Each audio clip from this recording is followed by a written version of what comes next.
There is a particular tiredness that comes from measuring a life only by what was built. The walls raised, the shelves filled, the hours scheduled end to end. Tonight, we will sit with something Lao Tzu noticed long ago in the simplest of rooms, that it is the empty cut in the wall, the doorway and the window that makes the room livable at all, not the wall around it. You do not need any prior knowledge of Taoism to follow along tonight. You only need to be willing to rest. Many of us carry the quiet exhaustion of believing our worth is found only in what we have built or filled, never in the open space left around it. Before we begin, feel free to share what time it is, where you are listening from, and whether you are a front, back, or side sleeper. There are no wrong answers here, only fellow travelers finding their way to rest. Tonight, we will move through 13 short chapters, each one offering a door, a window, or a gap, and what it quietly makes possible. None of it requires effort from you now, only your willingness to listen and rest. So wherever you are right now, let yourself settle in. There is nothing to figure out. There is nowhere else to be. Thank you for joining us here at the Tao at Night. Let us begin. A wall can be admired for its strength. A doorway is admired for nothing at all. It has no shape of its own. It is simply the place where the wall agreed to stop. Yet without that gap, the strongest wall becomes a prison rather than a shelter. In the Tao Te Ching, known in the West as the Tao Te Ching, Lao Tzu pointed to exactly this. The four walls draw the eye. The cutaway space goes unnoticed, even though it is the only part of the room a person can actually use. We praise what was built. We rarely praise the gap left deliberately unbuilt, but it is the doorway, not the wall around it, that makes a room a place you can live in. In a village built along a dry riverbed, there lived an old stonemason who had spent 40 years building walls. He built them thick and well, and the village trusted his work more than it trusted its own memory of where the boundaries used to be. One autumn, a young apprentice came to him with a plan. He had been hired to repair the wall around the grain store, and he had noticed something that troubled him. The wall had a doorway in it, old, wide enough for 2 men to carry a sack through side by side. And the apprentice thought this doorway was a weakness. Anyone could walk through it. Thieves, wind, rain on a bad night blown sideways. "I want to wall it up," the apprentice said. "Brick it over completely. Then the grain store will be sealed. Nothing gets in that we do not want in." The old stonemason was sitting on an overturned cart, sharpening a chisel. He did not look up right away. "And how will the grain get out," he said, "when the village needs to eat it?" "We will leave a smaller gap, just for a basket." "How much smaller?" The apprentice considered this. "Small enough that no one could climb through. Large enough for a basket." The stonemason set down his chisel. "So you have not removed the gap," he said. "You have only argued with yourself about its size." The apprentice did not understand yet, so the old man rose, brushing stone dust from his knees, and led him to the grain store.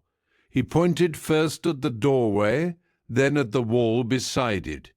"Tell me which one is doing the work today," he said. The apprentice looked. The wall stood there, solid, unmoving, exactly as it had for years. The doorway was simply open air, nothing in it at all. And yet 2 women came through carrying baskets of barley on their hips, passing easily through the gap, while the wall on either side did nothing but stand. "The doorway," the apprentice admitted. "And which one are you afraid of? The doorway, because anything could come through it?"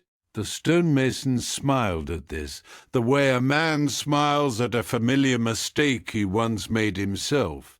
"Yes, the doorway lets in everything, the thief and the wind and the rain, but also the basket of barley, and the children running home for supper, and the cart bringing more grain when the harvest is good. You want to keep out the thief, so you propose to also keep out the harvest." "Then what should I do?" "Build a door," the stonemason said. "Not a wall. A door can close at night and open at dawn. A wall can only ever be a wall. You are not afraid of the gap, boy. You are afraid of choosing each day when to open it and when not to. A wall makes that choice for you, once, forever. That is its appeal. It is also its cost." The apprentice turned this over for a long while, the way a person turns over an unfamiliar stone, checking its underside. "I had thought safety meant removing the gap entirely," he said finally. "Most people think that the first time," said the stonemason. "It is a comforting thought. No gap, no danger, but a house with no gap is not a house. It is a tomb. Far to the west, I'm told, there are sealed chambers built with no doorway at all, so that nothing could ever enter again. Not thieves, not wind, not even the people who built them, once the door was sealed behind them for the last time.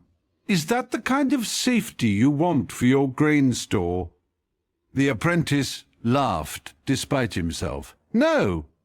"Then build a door, something that can be a wall when you need a wall, and a gap when you need a gap. Do not ask the stone to decide that for you once and forever. That decision belongs to you every evening and every morning for as long as you tend this place." The apprentice was quiet for a while, watching the dust settle around the doorway in the late afternoon light. Then he asked another question, one that had been sitting beneath the first. "What if I build the door and still cannot bring myself to open it? What if I am so afraid of the thief that I keep it shut even on the mornings when the village needs its grain most?"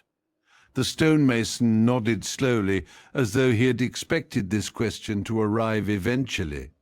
"Then you will have built a door and used it as a wall. That happens more often than you would think.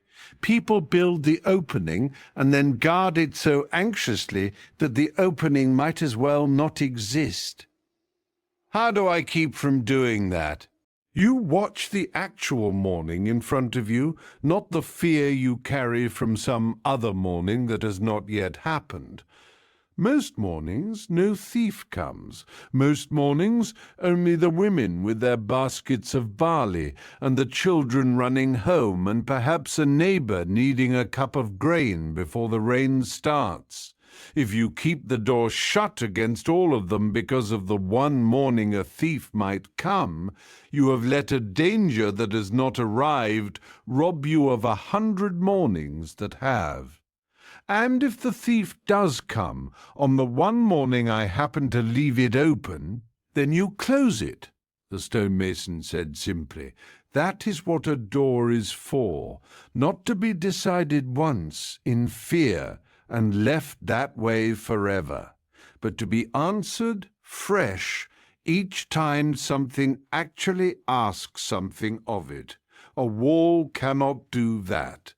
Only a door can."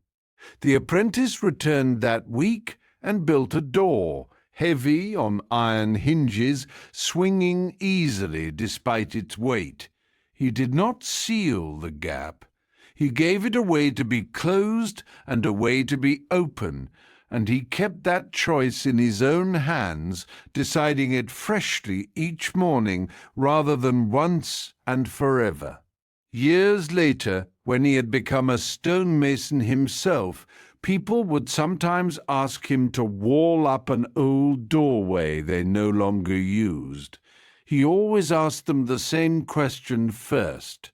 "Are you certain," he would say, "that you have removed the danger? Or have you only removed your own ability to decide?" In Sufi poetry, there is a similar understanding of the threshold as something holy rather than incidental. Rumi often wrote of the doorway as the place where the self is asked to pause before entering, not a barrier, but an invitation. "Come to the orchard in spring," he wrote, pointing always toward an opening rather than a wall.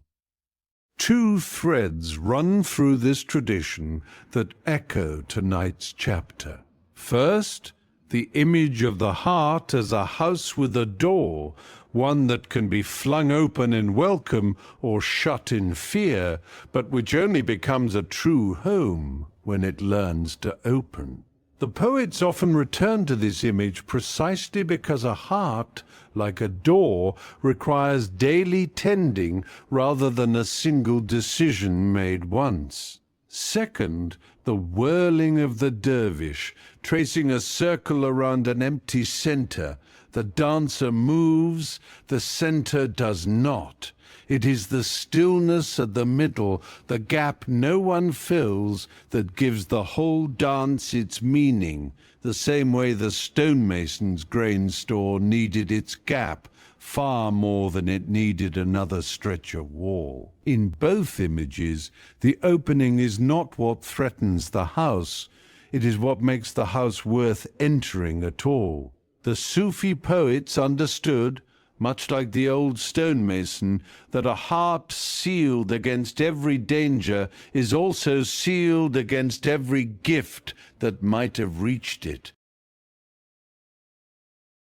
You may have built a few sealed walls of your own without quite meaning to. Perhaps you stopped introducing new people to your closest friends, certain the circle was already complete. Perhaps you scheduled every hour of your week so tightly that no unplanned moment could slip in. Both of these are doorways you bricked over, believing you were keeping something dangerous out. But notice what else you may have kept out.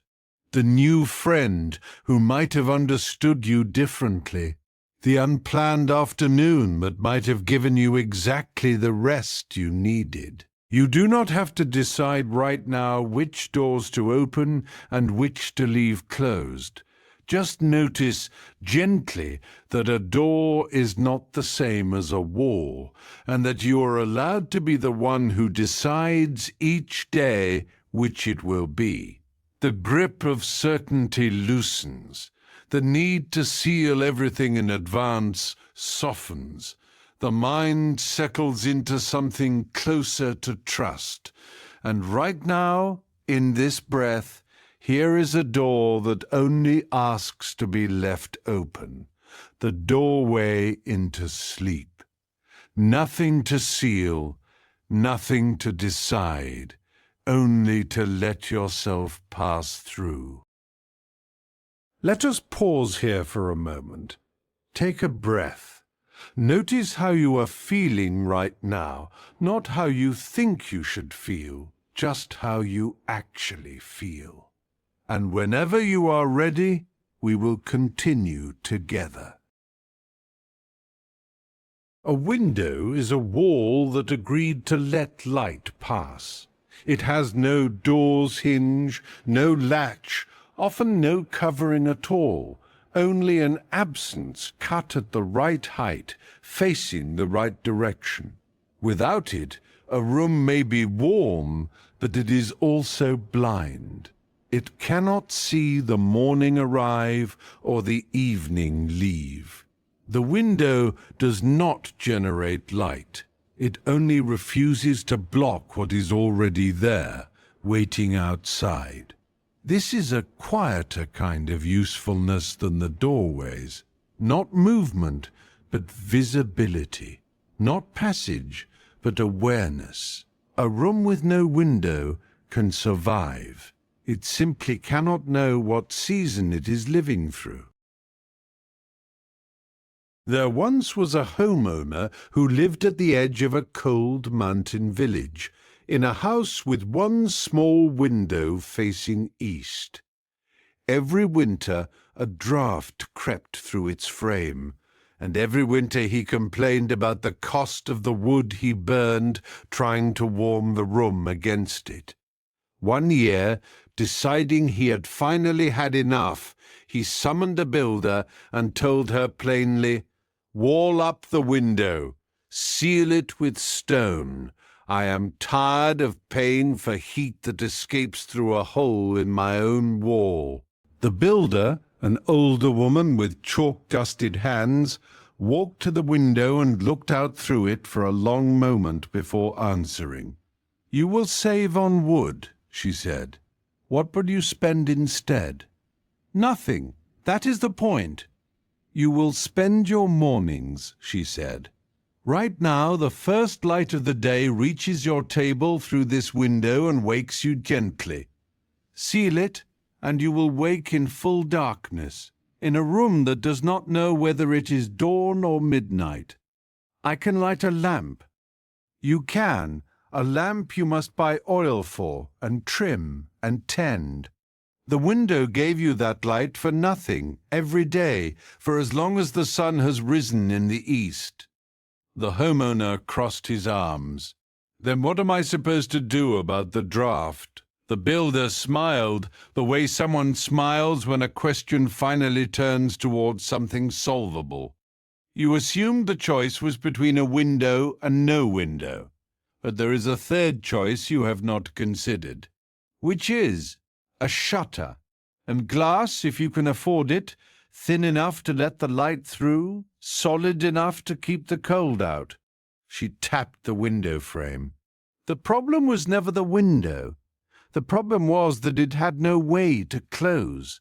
You wanted to solve a hinge problem by removing the wall's only eye." He frowned.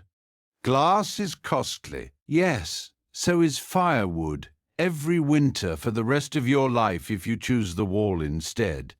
But more than that, once you seal a window, it does not return easily. You will live the rest of your years in a room that cannot see the mountain, cannot tell you when it is about to rain, cannot let you watch your own garden grow without opening a door and stepping fully outside to check on it." The homeowner was quiet for a moment. "I have not thought about losing all of that. I was only thinking about the cold." "Most people who want to seal a window are only thinking about one thing," the builder said. "The draft, or the noise, or the danger they imagine creeping in through it. They are not thinking about everything else the opening quietly gives them, because the giving is so constant it has become invisible." "How do you know all this?" She looked back out through the window, toward the slope of the mountain visible beyond it. "Because I once sealed a window of my own, in a different house many years ago. I was young, and the wind through it kept me awake one whole winter, and I was certain that wall was my enemy. I had it bricked over before spring. And do you know what I noticed? The following summer. What? I no longer knew without walking outside whether it was raining. I no longer woke with the light. I had solved the draught. I had also made myself a stranger to my own sky." "Then why did you not simply unseal it again?" "I tried, eventually," the builder admitted. But by then the stone had settled, and the wall had grown thick with years, and reopening it cost me far more labor than sealing it ever had. A window once truly closed does not return to you cheaply. That is the part people forget in the moment they decide to seal one. They imagine the choice can be undone easily later whenever they change their mind. It rarely can. So you are warning me against my own plan. I am telling you what it cost me, the builder said, so that you can decide with open eyes rather than only with a cold shoulder and a heavy heart for firewood. I am not telling you what to choose. I have built walls for people who chose differently than I would have, and I built them well, because the choice was rightly theirs to make. I only want you to choose knowing the whole of what you are choosing. The homeowner sat with this for a long while, watching the light shift slightly as a cloud passed somewhere above the mountain, visible only because the window let it be seen. "But what if the shutter is not enough?" he asked. "What if some winter the cold finds its way through the glass regardless, and I am left wishing I had sealed it after all?" The builder considered this carefully. "Then you will mend the shutter, or thicken the glass, or hang a heavier curtain across it on the coldest nights. A window is not a single decision you make once. It is a relationship you keep tending, season after season, the way you would tend a garden or a friendship. The wall, by comparison, asks nothing further of you ever again. That is its appeal. It is also exactly why it gives you nothing further ever again, either. So I am trading a small, ongoing trouble for a large, ongoing gift." "That is precisely it," the builder said. "Most people only see the trouble because trouble announces itself loudly with cold fingers and rattling glass. The gift is quieter. It is simply there every morning, asking nothing of you except that you not seal it away." The homeowner looked toward the window once more, watching the light shift slightly as a cloud passed somewhere above the mountain, visible only because the window let it be seen. "And if I had chosen the wall after all," he asked, "would you have built it without question?" "I would have built it," the builder said. "It is not my place to choose for you. But I would have built it slowly and asked you these sane questions along the way, in case you wanted to change your mind before the last stone was set. A wall, once finished, rarely invites a second thought. I try to make sure the thinking happens before the stone, not after." "Build me the shutter," he said at last, "and see what you can do about the glass." The builder nodded, already reaching for her tools, already smiling the small smile of someone who had expected all along that he would choose this. In Native American tradition, particularly among the Lakota, there is a similar understanding of the window as a place where two worlds meet, rather than a floor to be closed. The teepee itself was built with a smoke flap at its peak, an opening that let the fire's breath rise out while letting the stars be seen from within. Two ideas from this tradition echo tonight's chapter. First, the Lakota concept of mitakuye oyasin, all my relations, which holds that the home was never meant to be sealed from the wider world it depended on. The wind, the smoke, the sky were treated as relations to be welcomed, not threats to be shut out.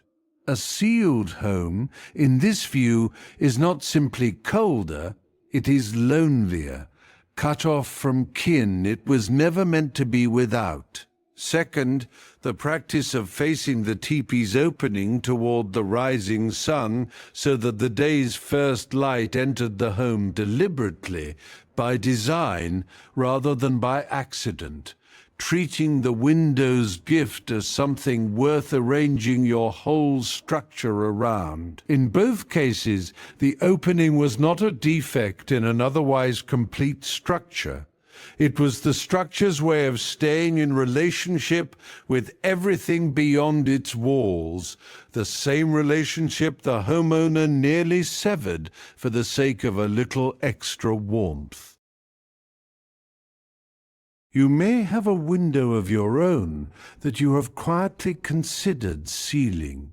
Perhaps you have closed yourself off emotionally after being hurt, deciding it is safer to let no one see in. Perhaps you keep your days so fully scheduled that there is no remaining moment to simply notice the sky, or how you actually feel underneath all the doing. Both are understandable responses to a real discomfort. But notice what a fully sealed life also loses: the accidental morning light, the friend who might have seen you clearly if you had left even a small opening. You do not need to fling every window open tonight. Just notice whether you have been treating an opening as only a danger, when it might also be a quiet gift you have stopped receiving. And right now, let your own awareness become a window rather than a wall. Soft, unguarded, simply letting the evening settle in as you drift towards sleep. Let us pause here for a moment. Take a breath. Notice how you are feeling right now. Not how you think you should feel, just how you actually feel. And whenever you are ready, we will continue together. A fence exists to mark a boundary, but every fence that has ever been useful to the people living near it has, somewhere along its length, a gap. A place where the rails were never closed, where a path was allowed to continue rather than be stopped cold. The fence without a gap protects nothing. It merely divides one useless field from another. The gap is what lets the shepherd reach the far pasture, what lets neighbors visit, what lets the whole landscape remain one place rather than two sealed ones. We tend to think a boundary's value lies entirely in how completely it seals. Jing suggests the opposite, that a boundary's value often lies in exactly where and how wisely it chooses not to seal. A shepherd once tended his flock on a hillside enclosed by a long stone wall, built generations before by farmers who no longer remembered exactly why they had placed it there. Along one stretch of that wall, near a stand of birch trees, there was a gap, wide enough for a person, narrow enough that a sheep had to duck slightly to pass through it. One spring, after a wolf had taken 2 lambs from a neighboring flock, the shepherd became fixed on an idea. He decided the gap was the danger. If wolves could reach his flock at all, surely it was through gaps like this one. He gathered stones and began stacking them into the opening. An old elder who lived nearby, known for tending bees rather than sheep, happened to pass by while the shepherd worked. "You are sealing the gap," the elder observed. "A wolf came through one like it, 2 valleys over. I will not lose my flock to the same mistake." The elder set down the basket of honeycomb she carried and studied the gap for a while before speaking. "Tell me," she said, "who uses this gap besides the wolf?" The shepherd paused, stone in hand.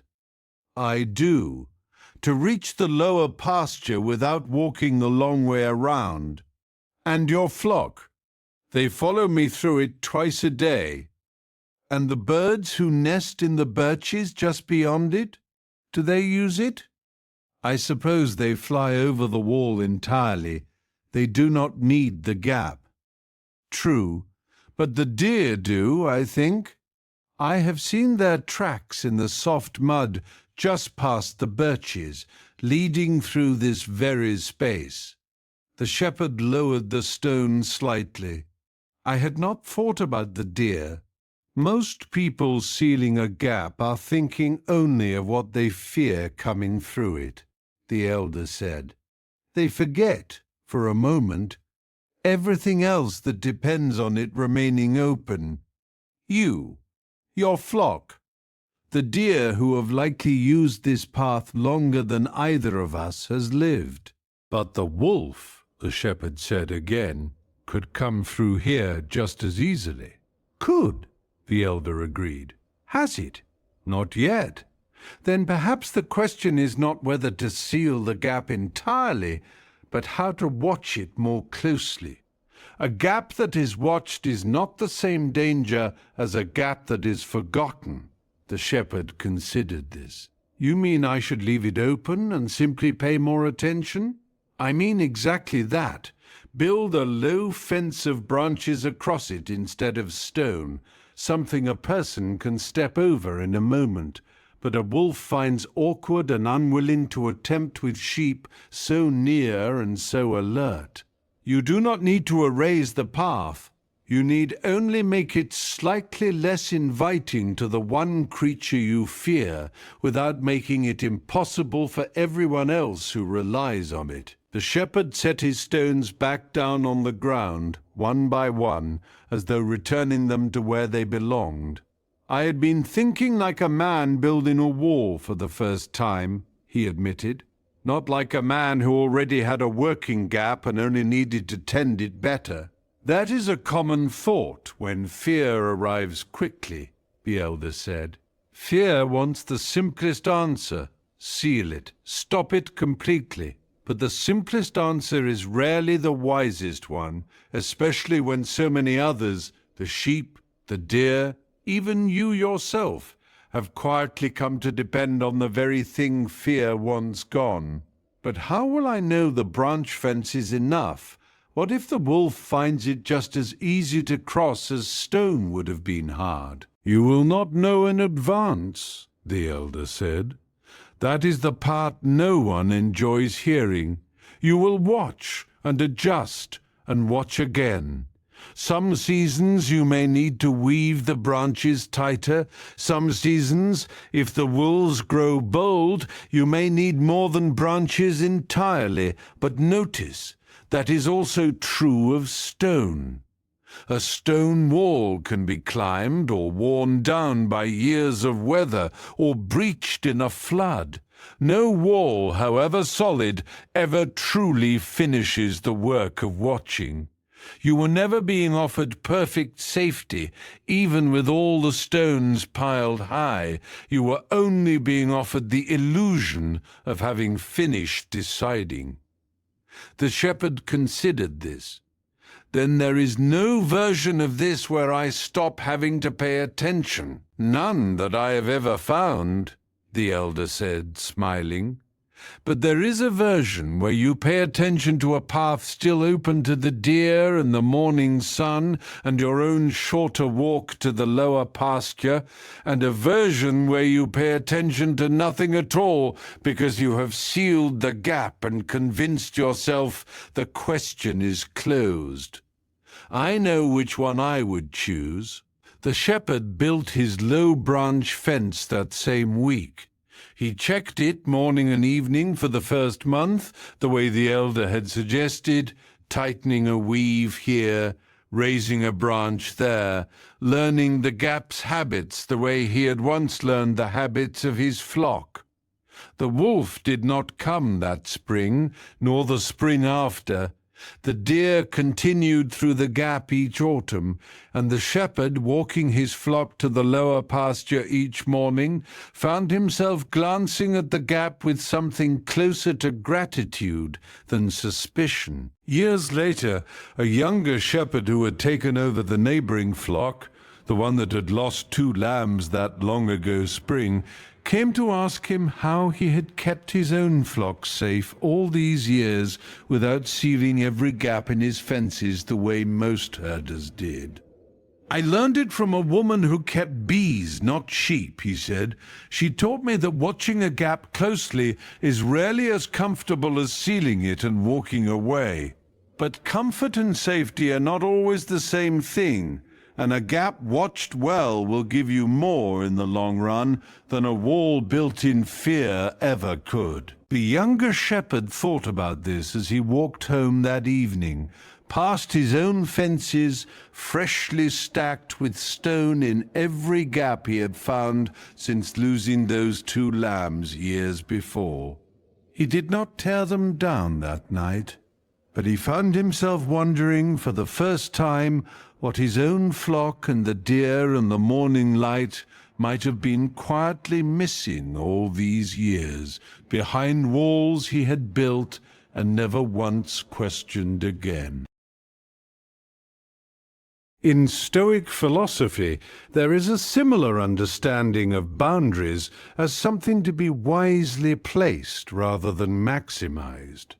The Stoics distinguished carefully between what is within our control and what is not, and they warned against the instinct to wall off every uncertainty, simply because uncertainty is uncomfortable. 2 ideas from this tradition echo tonight's chapter. First, Epictetus taught that trying to control everything, sealing every gap in life against every possible harm, only produces more suffering, not less, because life itself requires openness to function. The attempt to control what cannot be controlled is, in this view, the deeper danger, more lasting than any single wolf or thief. Second, the Stoic practice of premeditatio malorum, imagining difficulty in advance, was never meant to wall the self off from the world. It was meant to let a person meet an open world calmly, rather than seal themselves away from it in fear, much as the elder taught the shepherd to watch rather than wall. In both cases, wisdom was not found in eliminating every gap. It was found in knowing which ones could remain open and tending them with attention instead of stone. You may have a gap of your own that fear has urged you to seal completely. Perhaps a friendship cooled after a disagreement, and rather than leave the path open for it to mend in its own time, you built a wall around it, certain that was safer. Perhaps you keep your calendar so tightly sealed that no spontaneous gathering, no last-minute invitation can find its way through. In both cases, the instinct is understandable. A gap feels like a risk, but notice what it also makes possible: repair, visitation, surprise, connection.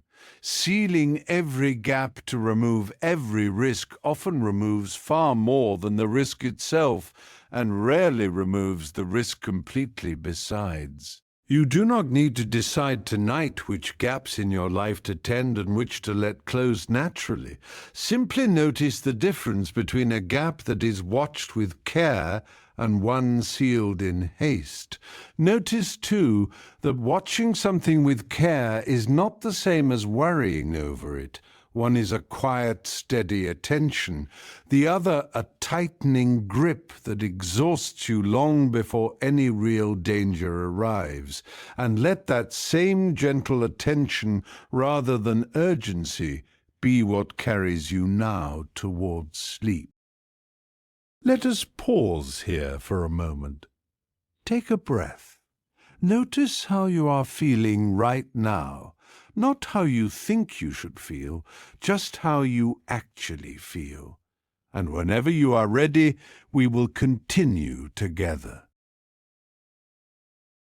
In old houses heated by open hearths, there was often a small gap left near the roofline, just above where the smoke gathered. Not a chimney, simply an opening that let the smoke find its own way out before it filled the room and choked the people inside it. It seems at first glance wasteful, warm air escaping through a hole on purpose. But without that gap, the warmth itself becomes unbreathable, and the room that seemed efficient becomes a room no one can survive in for long. Some emptiness exists, not to let things in, but to let something harmful leave. The gap is not a failure to keep the warmth contained. It is the reason the room can be warm and still be lived in. A chimney sweep once visited a household at the edge of a timber town, hired to clean the soot from a small gap left near the roof beam, where smoke from the hearth had always found its way out into the open sky. The household's eldest son, newly returned from a season working in the city, watched the sweep work and grew troubled. "That gap wastes half our heat," the son said. "I have seen houses in the city sealed tight at the top, with stoves that keep every measure of warmth inside. Why do we let ours simply escape through a hole in the roof?" The sweep, a quiet man with soot permanently etched into the creases of his hands, finished his work before answering. He climbed down from his ladder and looked up at the gap for a long moment. "Light the hearth tonight," he said, "and close that gap completely. See how the evening goes." The son, certain he had found a clever improvement, did exactly that. He packed clay into the opening himself, sealing it fully, and built up a generous fire as the evening cooled. Within the hour, the room had grown thick with smoke. The son's eyes stung. His mother began to cough from the next room. The fire itself seemed to gutter and struggle, as though it too was suffocating in the very warmth it was meant to provide. He flung the door open in a panic, and clean night air rushed in, and the smoke poured out into the dark, and slowly the room cleared enough to breathe again. The sweep, who had been waiting outside the whole time, smiled when the son emerged, coughing, eyes red. "You wanted to keep all the warmth," the sweep said. "Tell me, did you keep it?" "No, I nearly lost the fire and my mother's breath along with it." "And why is that?" The son sat down heavily on the step, still catching his breath. "I do not understand it. The gap seemed only to let warmth escape. How does sealing it lose more warmth than the gap ever did?" "Because a fire is not only warmth," the sweep said, "it is also smoke, and smoke must go somewhere. The gap was never wasting your warmth.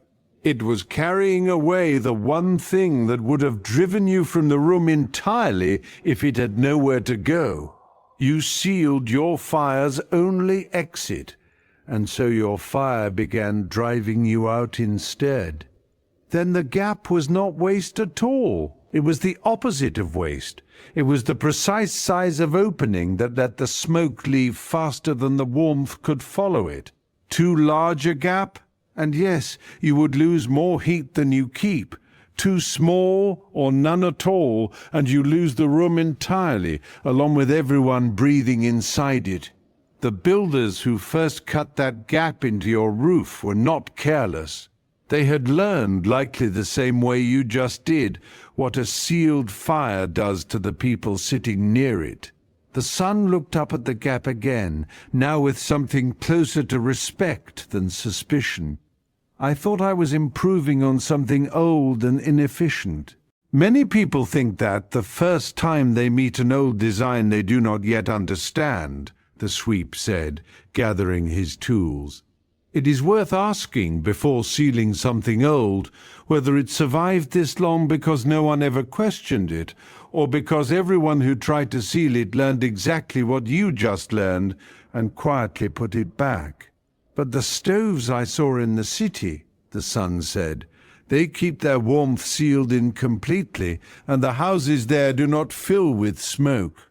The sweep nodded. A stove is a different creature than an open hearth. It is built with its own narrow channel, sized precisely for the smoke it makes, hidden away in iron and brick so you never have to think about it. That is its cleverness. But notice, even the sealed stove has its gap. It is only smaller and better hidden and built by someone who understood the same lesson your roof already knew. No fire of any kind exists without somewhere for its breath to go. The city did not remove the gap. It only made the gap harder to see. Then I was not comparing two different ideas at all. I was comparing a visible gap to an invisible one. Exactly so, the sweep said. And it is always tempting to think the invisible gap is no gap at all, simply because you cannot see it. That mistake costs people far more than smoke, in my experience. The sun helped clear the clay from the gap himself that same night, working by lamplight until the opening was restored and the room, once the fire was lit again, filled only with warmth and not with smoke. His mother, watching from the doorway as the two of them worked, asked the sweep a question that had clearly been sitting with her since the worst of the smoke had cleared. How did you know he would seal it before you needed to warn him directly? The sweep smiled, the same patient smile he had worn the whole evening.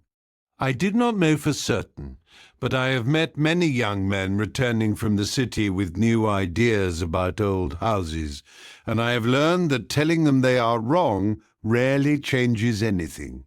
Showing them is slower and smokier, but it changes far more. You let my son nearly choke to prove a point. I let your son test his own idea in a house with a door he could fling open the moment it went poorly, the sweep said.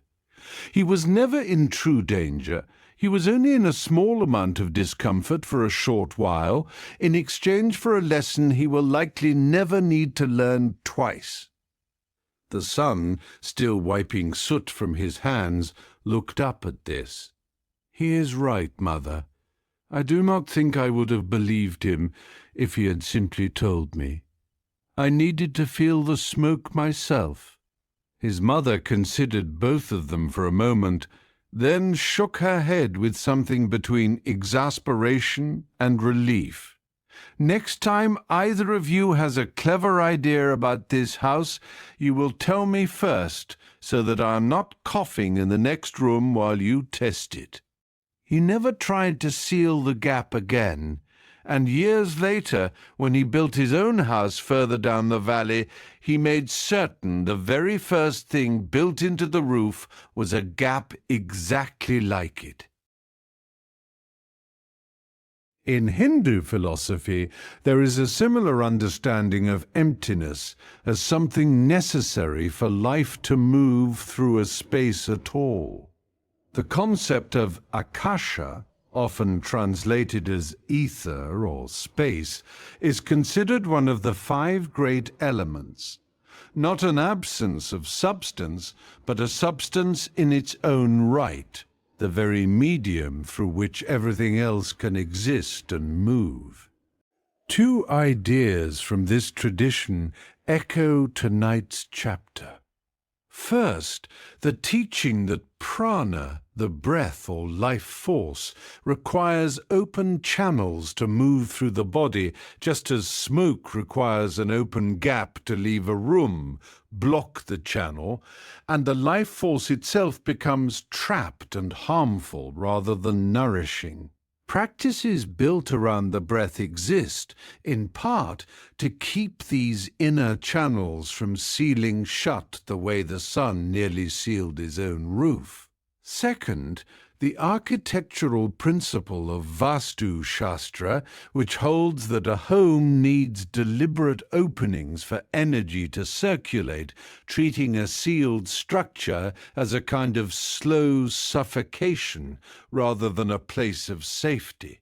In both cases, what is empty is not absent from the system.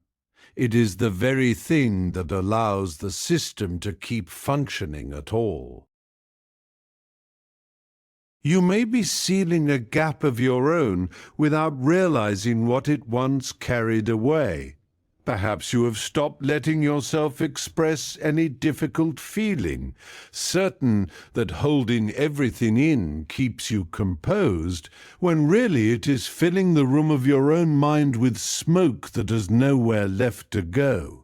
Perhaps you keep every hour of your schedule full, believing that leaving any gap would mean wasted time, when that gap was the very thing letting stress leave your body before it built up. Notice, gently, whether something in your life has begun to feel thick and stinging, the way a sealed room fills with smoke. That feeling may not mean you need to work harder at containing things. It may mean some opening somewhere has been closed too tightly. The tightness eases, the sting fades, the breath finds somewhere to go again. You do not need to solve this tonight. Just let yourself exhale fully, right now, and notice that the breath you just released needed somewhere to go, exactly like the smoke in this chapter, and exactly like you, drifting now towards sleep. Let us pause here for a moment. Take a breath. Notice how you are feeling right now, not how you think you should feel, just how you actually feel. And whenever you are ready, we will continue together. A ship's porthole is a small, deliberate weakness cut into an otherwise solid hull, a circle of glass where the wood could have simply continued unbroken. It lets in light and sometimes spray, and on rough days a sailor might wish it sealed entirely. But it also lets a person below deck see the horizon, judge the weather, know whether the sea ahead is calm or building toward a storm. Without it, the hull would be stronger and the sailor would be blind. Some openings cost us a small vulnerability in exchange for a larger awareness.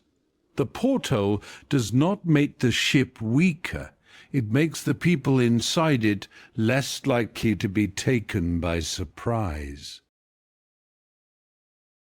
A young ship's carpenter once served aboard a trading vessel that crossed a wide gulf between two coastal towns. Below deck, near the cramped quarters where the crew slept, there was a small round porthole, fitted with thick glass that let in light during the day and a view of stars on clear nights. During a rough crossing, spray came through the porthole's edges, soaking a sailor's blankets 2 nights running. The carpenter, eager to solve the problem and prove his usefulness to the captain, proposed sealing it entirely, covering it with a solid plank, caulked tight so that no water could ever reach the bunks again. The ship's old navigator, who had crossed that same gulf more times than anyone aboard could count, overheard the proposal and asked to see the porthole before any plank was nailed over it. "You want to seal this?" she said, running a weathered hand along the brass fitting. "It lets in spray. The bedding is soaked most nights." "And what else does it let in?" The carpenter considered this. "Light during the day? And at night? The stars, I suppose. Sometimes the moon when it is full enough." The navigator nodded slowly. "And when we are nearing land, what do the sailors below deck see through this porthole before anyone on deck calls out the sighting?" The carpenter paused. "I had not thought of that. I suppose they might see the coastline first, lying in their bunks." "They have more than once," the navigator said.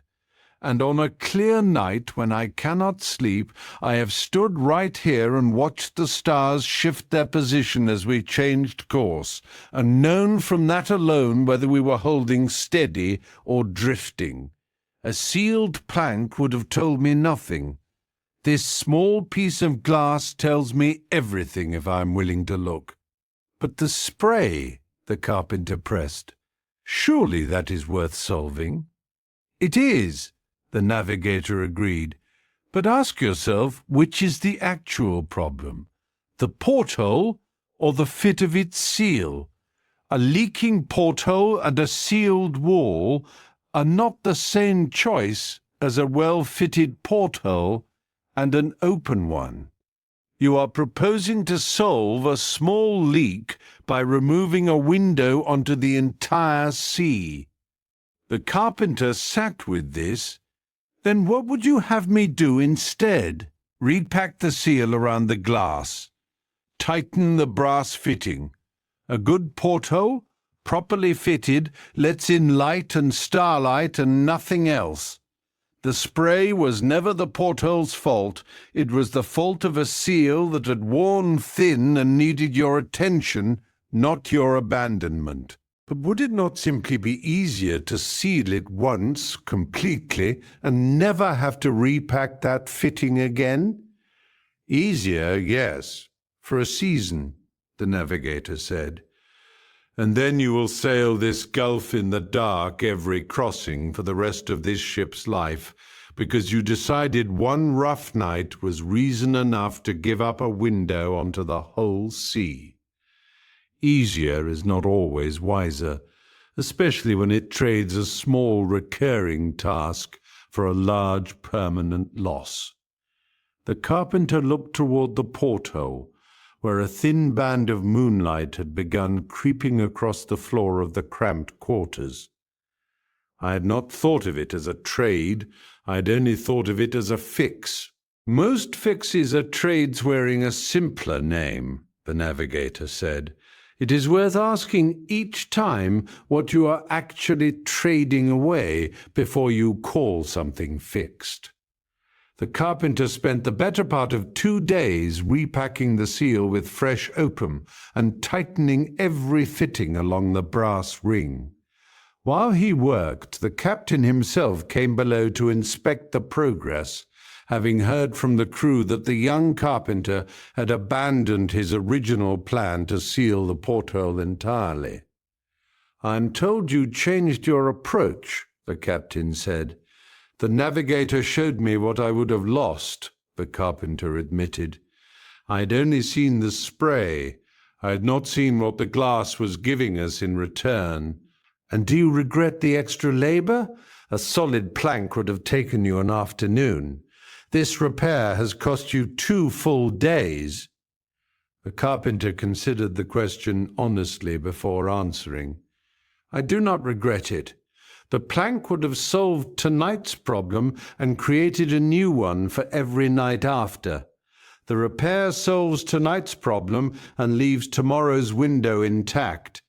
I would rather spend 2 days now than spend the rest of this ship's years sailing blind below deck." The captain studied the young carpenter for a moment, something like approval settling into his weathered face. "That is exactly the kind of thinking I want from the man who builds and mends this vessel. Finish the work." He turned to leave, then paused at the narrow stair. "Tell me one more thing.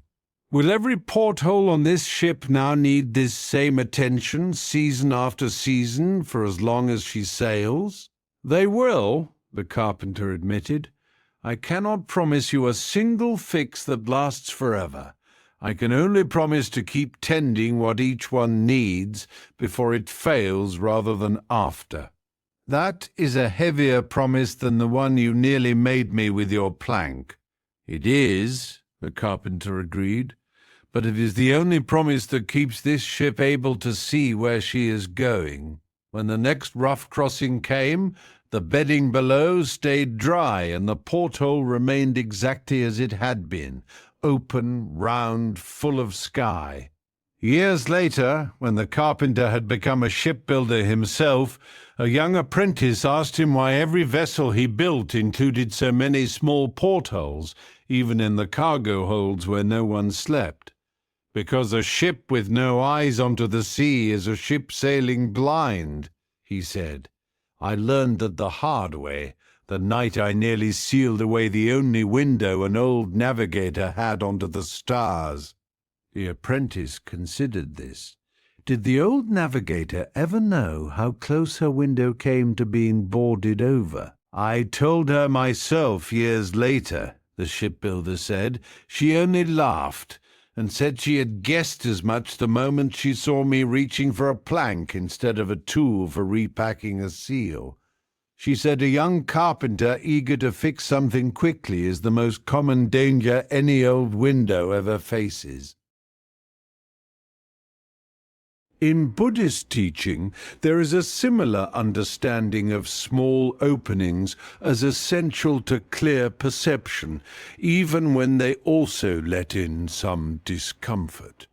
The practice of mindfulness itself asks a person to remain open to whatever arises, pleasant or unpleasant, rather than sealing the mind against difficult sensations entirely. Two ideas from this tradition echo tonight's chapter. First, the teaching that craving for total comfort, total control, total sealing off from discomfort is itself a source of suffering. The porthole that lets in occasional spray also lets in the light that makes the whole voyage navigable. This craving for a permanent fix, rather than ongoing tending, is precisely what merely cost the carpenter his ship's only eyes on the sea. Second, the image, found across Buddhist art, of the lotus growing through muddy water toward an opening of light above. The gap in the water's surface is what the lotus has always grown toward, not despite the difficulty of the water, but through it. In both teachings, the opening that admits some difficulty is rarely the true enemy.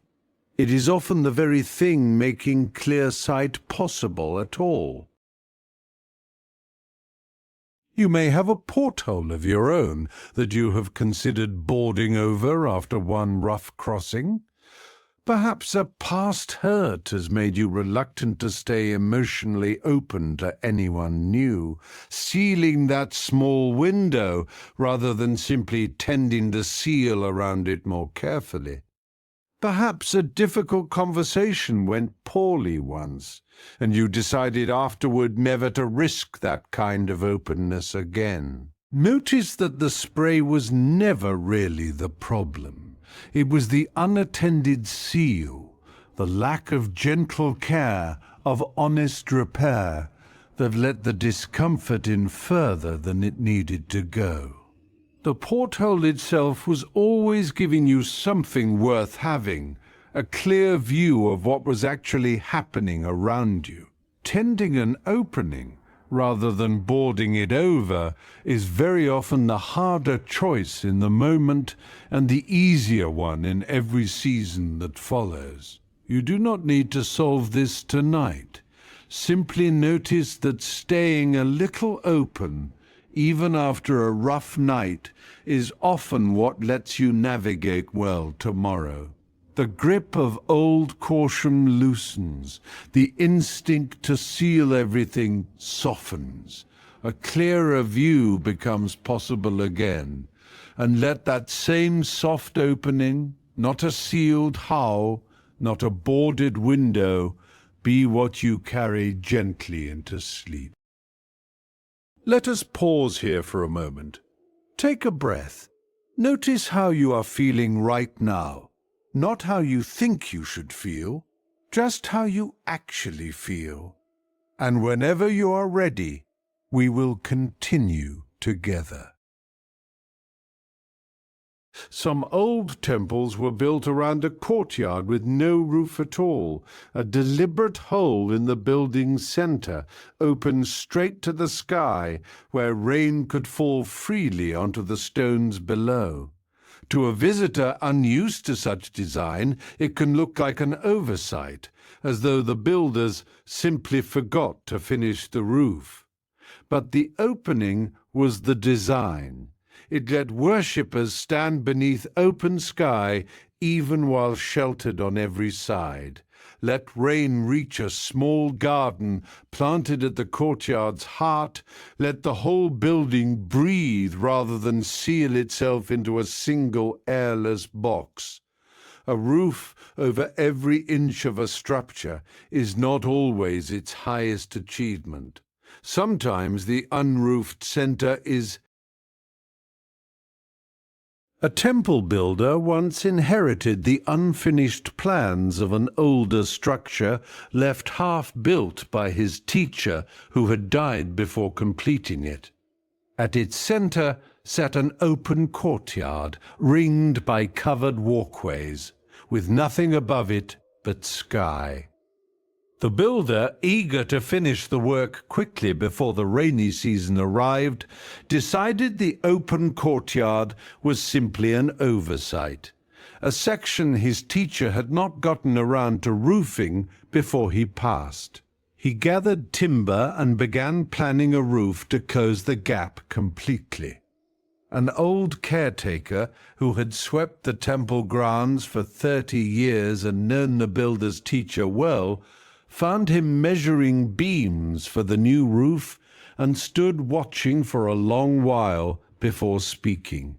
"You are roofing the courtyard," she said. "It was left unfinished. The rain will ruin the stones if I leave it open through the season." The caretaker considered this. "Did your teacher ever tell you why he left it open?" "I assumed he ran out of time. He had 30 years to finish it. He did not run out of time, he chose it." She gestured toward the small garden planted at the courtyard's heart, where a young plum tree grew, its branches reaching upward toward the open square of sky above it. "How do you suppose that tree has lived this long inside a building?" The builder looked at the tree and then upward and understood for the first time what the gap was actually for. "The rain," he said slowly, "and the light." "Yes, worshippers come here not only to be sheltered, but to stand beneath open sky while still within these walls. A fully roofed temple shelters the body. This courtyard shelters something else, the part of a person that needs to feel small beneath the sky, even while indoors, even in the middle of a storm." "But the rain damages the stones," the builder said. "Surely that is a cost worth avoiding." "It is a cost," the caretaker agreed. "Your teacher knew that cost well. He repaired those stones himself, every few years, with his own hands. He chose to bear that cost rather than seal the sky away from the people who came here to feel close to it." The builder set down his measuring cord. I had assumed an unfinished roof was simply an unfinished building. Many people assume that, looking at an old design, they do not yet understand, the caretaker said. It is worth asking before finishing something you believe was left incomplete, whether it was truly unfinished or whether someone wiser than you simply knew when to stop building. But how can I be sure? Perhaps my teacher truly did intend to roof it, and simply never found the time across 30 years. You cannot be entirely sure, the caretaker admitted. I knew him many years, and even I cannot speak with full certainty for a man now gone. But consider this. He roofed every other part of this temple with great care, in far less time than 30 years. He left only this courtyard open, across a lifetime long enough to finish it 100 times over, had he wished to. A man who roofs everything else and leaves one space open for 30 years has not forgotten that space. He has chosen it, again and again. Every year he did not change his mind. The builder considered this for a long while. Then the courtyard was not left incomplete. It was finished exactly as he intended, by being left open. That is how I have always understood it, the caretaker said, though I will admit it took me some years myself to see it that way, rather than as something waiting for someone braver than your teacher to finally close. What changed your mind? A storm, the caretaker said simply. A bad one, the kind that floods low ground and strips roofs from lesser buildings. I came to check on the temple the morning after, certain I would find the courtyard ruined, the garden drowned, the stones cracked from the weight of rain. Instead, I found worshippers already gathered there, standing quietly beneath a sky finally clearing, more at peace in that storm-washed courtyard than I had ever seen them inside any roofed hall. I understood, watching them, that your teacher had not left something broken. He had left something exactly as it needed to be. The builder sat at the courtyard's edge for the rest of that afternoon, watching the light shift across the plum tree's branches as clouds moved overhead, visible only because nothing stood between the courtyard and the sky. But what will I tell the council who funds this temple, he asked, when they ask why I have not finished the roof they paid for? The caretaker smiled at this, as though she had been waiting for precisely this question. Tell them the truth. Tell them the roof was finished 30 years ago, the day your teacher decided this one space would remain open. A council that wants every stone covered may grumble, but a council that has worshipped beneath that plum tree during a storm, feeling the rain on their shoulders while still within these sacred walls, rarely grumbles for long. And if they insist, then you will have a harder conversation than I am having with you now, the caretaker admitted. But I would rather you have that harder conversation honestly, defending something true, than quietly cave to discomfort and undo 30 years of your teacher's intention, because arguing felt like more trouble than building a roof. The builder nodded slowly, watching a single raindrop, the first of an early shower, fall directly onto the smooth stone at the courtyard's center. Then I will not roof it, he said finally. I will repair the stones instead, the way my teacher did, and let it remain open. That, the caretaker said, is likely what he was waiting for someone to choose, long after he was gone. Will you help me with the council if it comes to that? I have swept these grounds for 30 years, the caretaker said, smiling. I think I have earned the right to stand beside you in that conversation, should it ever happen. The builder spent the rainy season repairing the courtyard's stones rather than sealing its sky, and worshippers continued to gather beneath the plum tree during storms, sheltered on every side, and yet, at the very center of the temple, standing directly beneath open heaven. The council, when it finally came to ask about the unfinished roof, found a builder and a caretaker waiting together, and left, in the end, with no argument at all to make. In Hasidic Jewish teaching, there is a similar understanding of intentional openness within an otherwise complete structure. The story of the Baal Shem Tov includes many teachings on the broken vessel, that the world itself was made through a shattering, and that the gaps left behind are not flaws to be sealed, but the very places through which divine light is able to enter. Two ideas from this tradition echo tonight's chapter. First, the concept of tikkun olam, repairing the world, which does not mean sealing every crack, but rather tending what has been broken open with care, much like the caretaker repairing stones rather than roofing the sky away. This tending, rather than sealing, is itself treated as a sacred and ongoing task, never finished once and forgotten. Second, the teaching that a person's brokenness, their own inner gaps and unfinished places, can become exactly where light is able to reach them, rather than something to be hidden or filled completely. In both cases, the gap was never a failure of completion. It was understood as the very place where something larger than the structure itself was allowed to enter.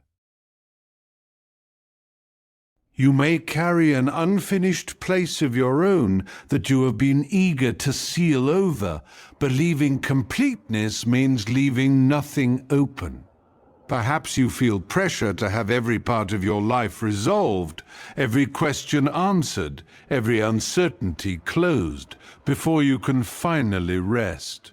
Perhaps you avoid sitting with grief or doubt because an open feeling seems like a flaw rather than something that might, in its own time, let in something larger than you expected. Notice that the courtyard in tonight's story was not unfinished. It was complete precisely because it stayed open. Your own unresolved places may not be failures of completion either. They may simply be the part of you still open to the sky. You do not need to roof over every open question tonight. Let yourself rest with what remains unfinished, the way the temple rests beneath open sky, sheltered and still entirely open at its center. The pressure to resolve everything loosens. The need for a finished roof softens. Something larger than resolution settles in instead, exactly as you drift now towards sleep. Let us pause here for a moment. Take a breath. Notice how you are feeling right now, not how you think you should feel, just how you actually feel. And whenever you are ready, we will continue together. An arrow slit is built for one purpose only. A narrow gap in thick stone, just wide enough for a defender to see an approaching enemy and loose an arrow through it. Long after the walls that justified it have ended, the slit often remains, no longer needed for its original purpose, and someone eventually looks at it and wonders whether it should simply be bricked over. But an opening built for one reason can quietly serve another, long after its first purpose has passed. The arrow slit that once watched for soldiers may now be the only place where morning light enters a forgotten room at all. What something was built for is not always what it continues to give. A tower keeper once tended an old watchtower that had stood guard over a mountain pass for generations, though no army had threatened that pass in the keeper's own lifetime. Built into the tower's thick stone walls were several narrow arrow slits, cut centuries before for archers who no longer existed. A council of younger villagers, looking to repair the tower against the coming winter, proposed bricking over the old arrow slits entirely. They serve no purpose now, one of them argued. They only let in cold wind and rain. The walls they were built for ended before any of us were born. The tower keeper, an old man who had lived his whole life within those walls, listened to the proposal without objection at first. He simply asked them to wait until evening before doing the work, and to meet him at the top of the tower when the sun began to set. They gathered as asked, somewhat puzzled, watching the keeper light no lamp at all as the room dimmed. "Tell me what you see," he said, gesturing toward the narrow slit nearest them. One of the younger villagers looked through it. "The valley, the last of the sunset just touching the far ridge. And through the thick stone beside it? Nothing, just darkness. The wall blocks everything." The tower keeper nodded slowly. "For 200 years this slit was cut for archers watching for an enemy that never came in my lifetime, nor my father's. You are right that its first purpose has passed. But tell me, if we brick it over tonight, what happens to this room every evening from now on?" The villager considered this. It would simply be dark. There would be no way to watch the sunset from here at all. And in the depths of winter, when the door below is sealed against the snow for days at a time, how would anyone up here know whether it was day or night? They would not know, another villager admitted. Not without that slit. The tower keeper smiled, the slow smile of a man who had expected this answer because he had reached it himself decades before. An archer no longer needs this opening to defend the pass, but I have needed it every evening of my life to know the hour, to watch weather arrive across the valley before it reaches the tower, to remember in the deep grey of winter that the sun still exists beyond these stones. The slit's first purpose ended long before any of us were born. Its second purpose has never once stopped." "Then you think we should leave them all?" "I think," the keeper said, "that before sealing something built for a war that has ended, it is worth asking whether it has quietly become useful for something else entirely, something none of its original builders ever intended, but which has kept it valuable long after." "But how would we even know? An archer's purpose is plain enough. A second purpose, found by accident, seems harder to trust." "It is harder to name in advance," the keeper admitted. "No one sits down and designs a slit to one day comfort an old man watching the sunset. That use arrived slowly, the way most second purposes do, not planned, simply lived into, year after year, until one day you notice the thing has become essential for a reason no one intended. You will not find that use by reasoning about it in a council meeting. You will only find it by living alongside the opening long enough to notice what it has quietly become." "Then perhaps we should wait before sealing anything old," one of the younger villagers said slowly, "until we are certain we understand what it has become, and not only what it once was. That," the keeper said, "is the wisest sentence spoken on this tower in some years." The villagers stood at the slit a while longer, watching the last colour drain from the sky, and one by one they understood what the keeper meant. But one young man, the same one who had first proposed sealing the slits, lingered after the others had gone, still looking troubled. "I am glad we are not sealing them," he said, "but I confess I feel foolish for not seeing any of this myself before proposing it." The keeper shook his head slowly. "You should not feel foolish. You saw correctly that the slits no longer served their first purpose. That is not a foolish observation. It is simply an incomplete one. Most useful things in an old building have more than one purpose hiding inside them, and the first one is usually the easiest to see because someone wrote it down centuries ago in a record you can still read. The second purpose leaves no record.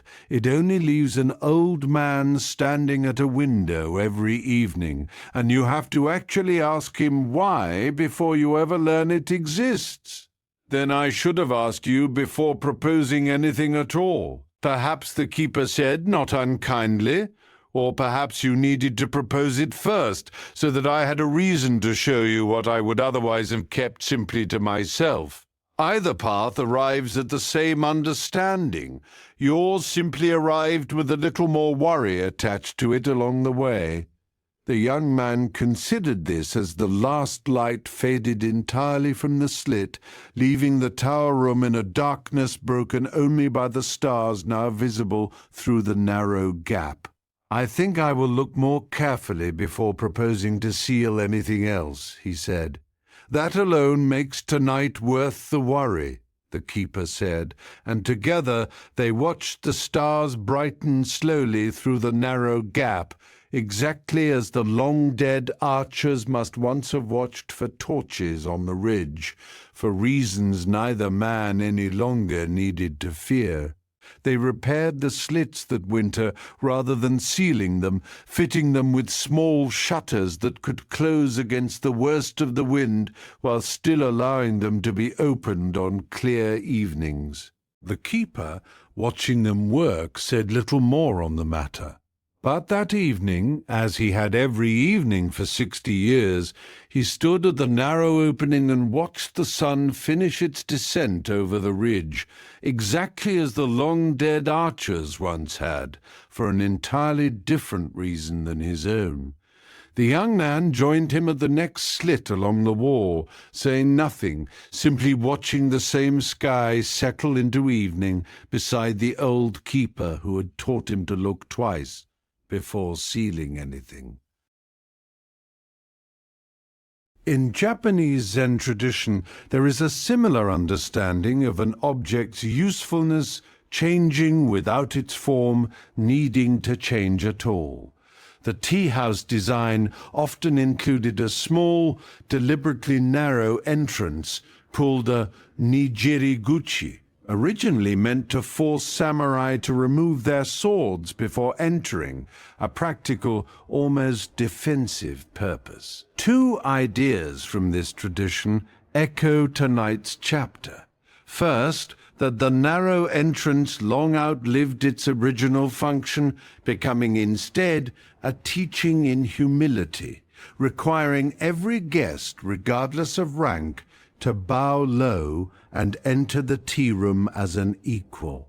No swordsman designed that lesson on purpose.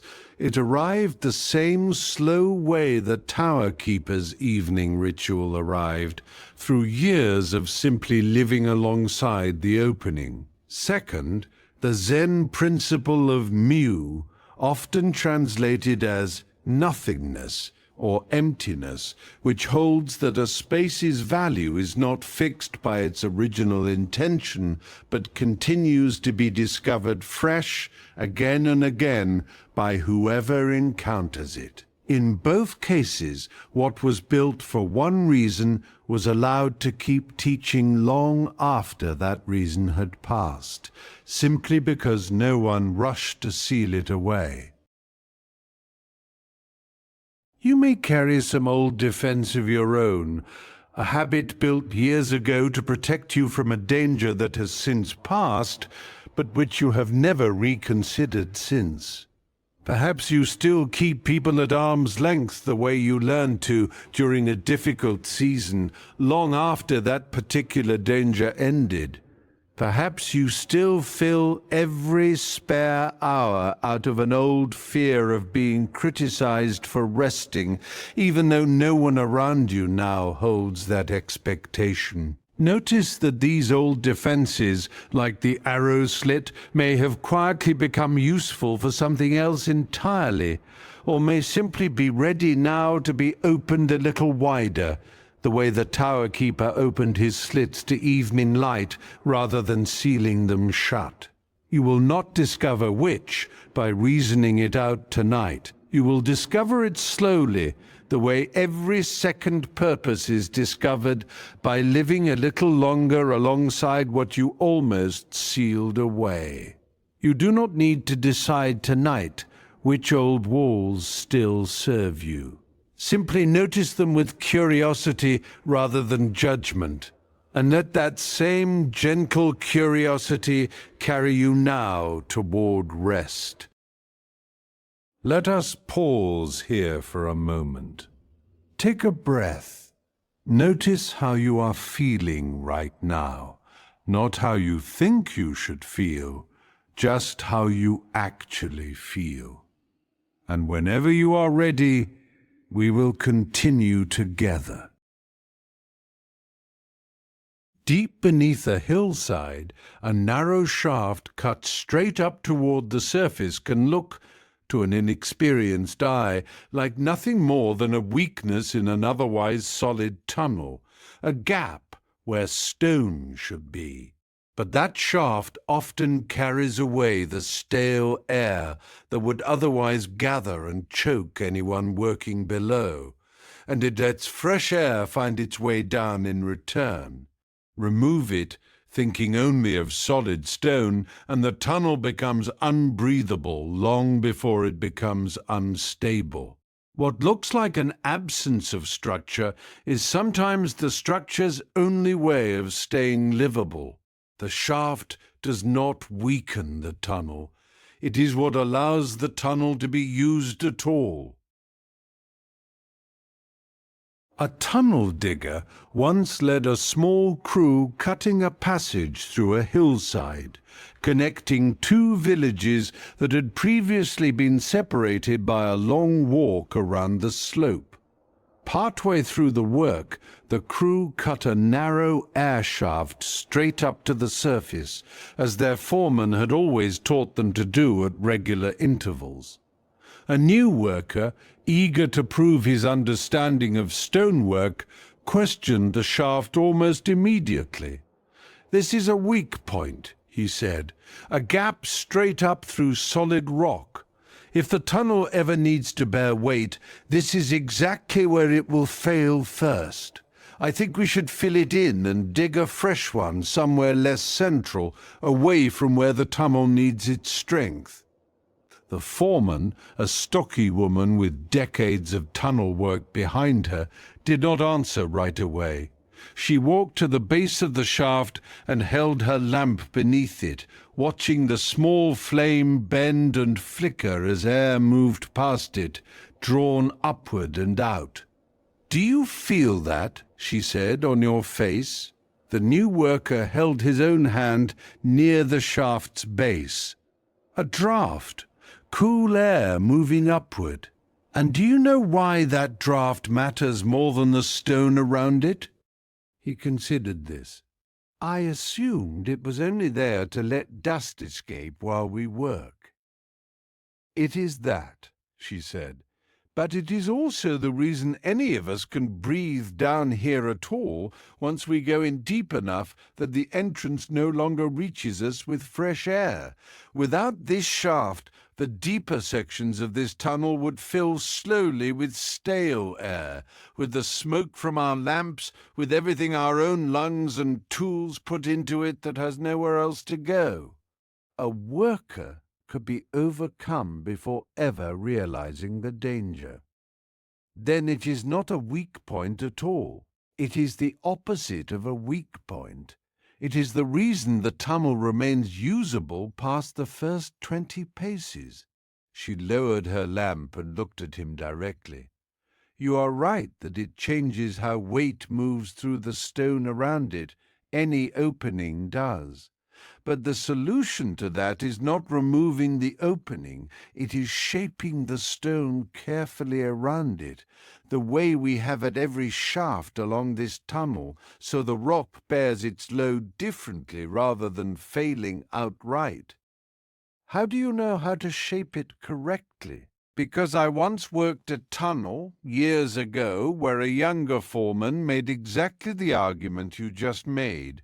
He filled in a shaft midway through the dig, certain he was strengthening the passage.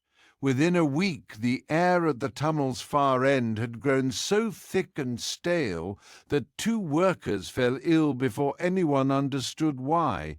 We dug a new shaft in a hurry, in a worse location than the one we had filled, and it never drew air quite as well as the first one had. What happened to the men who fell ill? They recovered slowly once the new shaft was finally cut and the air began moving again. But it cost us nearly 2 weeks of work and a measure of trust between the crew and that younger foreman that took far longer to repair than the shaft itself. He had been so certain he was making the tunnel stronger. He never once asked what the gap was already doing for the people working beneath it. Did he learn from it? He did, eventually, the foreman said. He became careful after that in the way some people only become careful after they have caused real harm by acting too quickly. I would rather you learn it the easier way by listening now than the way he did. The new worker nodded slowly, the lamp's flame still bending faintly in the draught from the shaft above them. Then I will not fill it in. I would rather learn this the easier way too. The new worker was quiet for a moment longer. I had only been thinking about the stone. I had not thought about the air at all. Most people see a gap in solid rock and think first of weakness, the foreman said. It takes longer to think of what the gap is actually doing while it sits there quietly, asking for no credit. This shaft is not absent stone, it is present air. Both are part of what holds a tunnel together in their own way. I will remember that, the new worker said. The next time I see a gap and want to call it weak before asking what it is doing, that is the only promise I would ever ask of a worker on my crew, the foreman said, already turning back toward the deeper dark of the tunnel ahead of them. The crew worked through the rest of that season with the air shaft intact, carefully reinforced rather than filled. A few weeks later, deeper into the hillside, the new worker noticed a second shaft, smaller than the first, and brought it to the foreman's attention before she could even ask him about it. I am not proposing we fill this one, he said quickly. I only wanted to understand it before I formed any opinion at all this time. The foreman smiled, the same way she had at the base of the first shaft. That is exactly the right order to do things in. Understand first, propose second. Most mistakes I have seen made underground happened because someone reversed that order, certain of their conclusion before they had asked a single question. How do I know when I understand something well enough to trust my own judgment about it? rather than always asking first. You will not always know, she admitted, but a gap cut into solid stone, doing quiet work no one explained to you, is exactly the kind of thing worth asking about before deciding. A loose stone you can see wobbling is a different matter. That one announces its danger plainly. This shaft announced nothing. It simply did its work and asked no one for credit until someone nearly filled it in without understanding what it was for. The crew finished the tunnel that season with both air shafts intact, carefully reinforced rather than filled, and the new worker, by the time the two villages were finally connected by the finished passage, had stopped seeing gaps as failures waiting to be corrected. He had begun instead to ask what each one was quietly doing before deciding whether it needed to be there at all. In Celtic wisdom, there is a similar understanding of thin places, locations where the boundary between worlds is thinner than usual, allowing something to pass through that solid ground elsewhere does not permit. Ancient wells, hilltops, and certain doorways were treated not as weaknesses in the landscape, but as sacred precisely because something could move through them that could not move through solid earth. Two ideas from this tradition echo tonight's chapter. First, the belief that thin places were not dangers to be sealed, but sites to be honored, since they let something essential, insight, healing, connection to ancestors, reach the people who approached them with respect. The instinct to wall off such a place out of fear was considered a far greater loss than any risk the thinness itself posed. Second, the seasonal festival of Samhain, when the veil between worlds was considered thinnest of all, treated not with dread alone, but with reverence, as an opening that made a different kind of knowing possible. In both cases, the thin or open place was never simply a flaw in otherwise solid ground. It was understood as the very place where something necessary could reach the people standing near it. You may have a thin place of your own that you have mistaken for weakness rather than necessity. Perhaps it is the vulnerable moment when you admit to a friend that you are struggling, which can feel like a structural failure in your composure, when it may actually be the one opening that lets real connection reach you. Perhaps it is the unscheduled hour you keep trying to fill with productivity, not realizing it is the very gap that lets your mind breathe. Notice that what feels like a weak point in your day or your composure may be doing something quieter and more necessary than it appears. The tightness eases, the breath finds room, the mind grows quiet enough to notice what it actually needed all along. You do not need to fill every gap with stone tonight. Let this moment, right now, be its own kind of air shaft, a small opening with nothing in it, doing the quiet work of letting you breathe easily on your way towards sleep. Let us pause here for a moment. Take a breath. Notice how you are feeling right now, not how you think you should feel, just how you actually feel. And whenever you are ready, we will continue together. A root cellar dug into a hillside is built to keep food cool through the long months of storage, and it often has a small vent near its roof, a gap that seems on a cold night to be letting the cellar's hard-won chill leak uselessly away.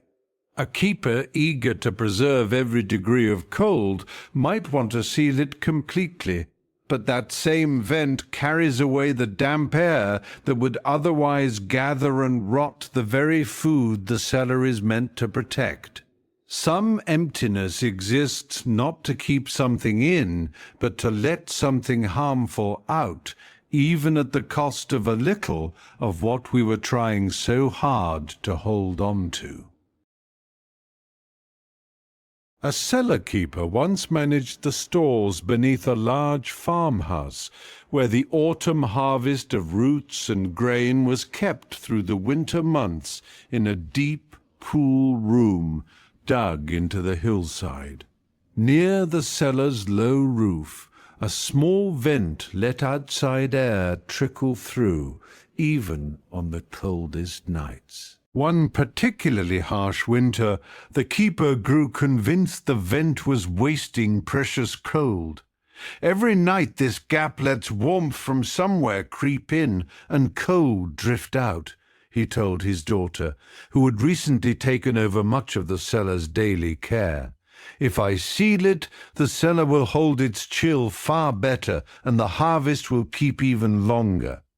His daughter, who had spent the past 2 winters quietly learning the cellar's habits, did not argue outright. She simply asked him to wait 1 season before sealing it, and to watch what happened to a small basket of apples she set aside, separate from the rest, in the cellar's farthest corner, the corner the vent's air reached least. The keeper agreed, more out of indulgence than conviction, and the season went on. By midwinter, the keeper noticed something troubling. The apples in the far corner, away from the vent's reach, had begun to soften and spot, a faint must rising from their skins. The rest of the harvest, closer to where the vent's air moved freely, remained firm. "How can this be?" he asked his daughter. "That corner is colder than anywhere else in the cellar. Cold should keep them best of all." "Cold keeps them," she said, "but cold alone is not enough. Damp gathers in still air, even cold air, and damp rots far faster than cold preserves. The vent does not only let warmth in and cold out, as you feared. It lets the damp leave before it can settle into the harvest at all. Then the vent was never wasting our cold. It was spending a small amount of our cold to save the rest of what we are storing," she said. "Without it, the whole cellar would eventually grow as damp and as ruined as that far corner has." The keeper walked to the vent and held his palm near it, feeling the faint, cool draught moving steadily through the gap. "I had assumed an opening could only lose us something," he said slowly.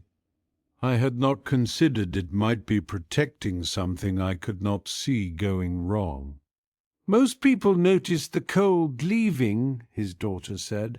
"Almost no one notices the damp leaving alongside it, because damp does not announce itself the way a draught does.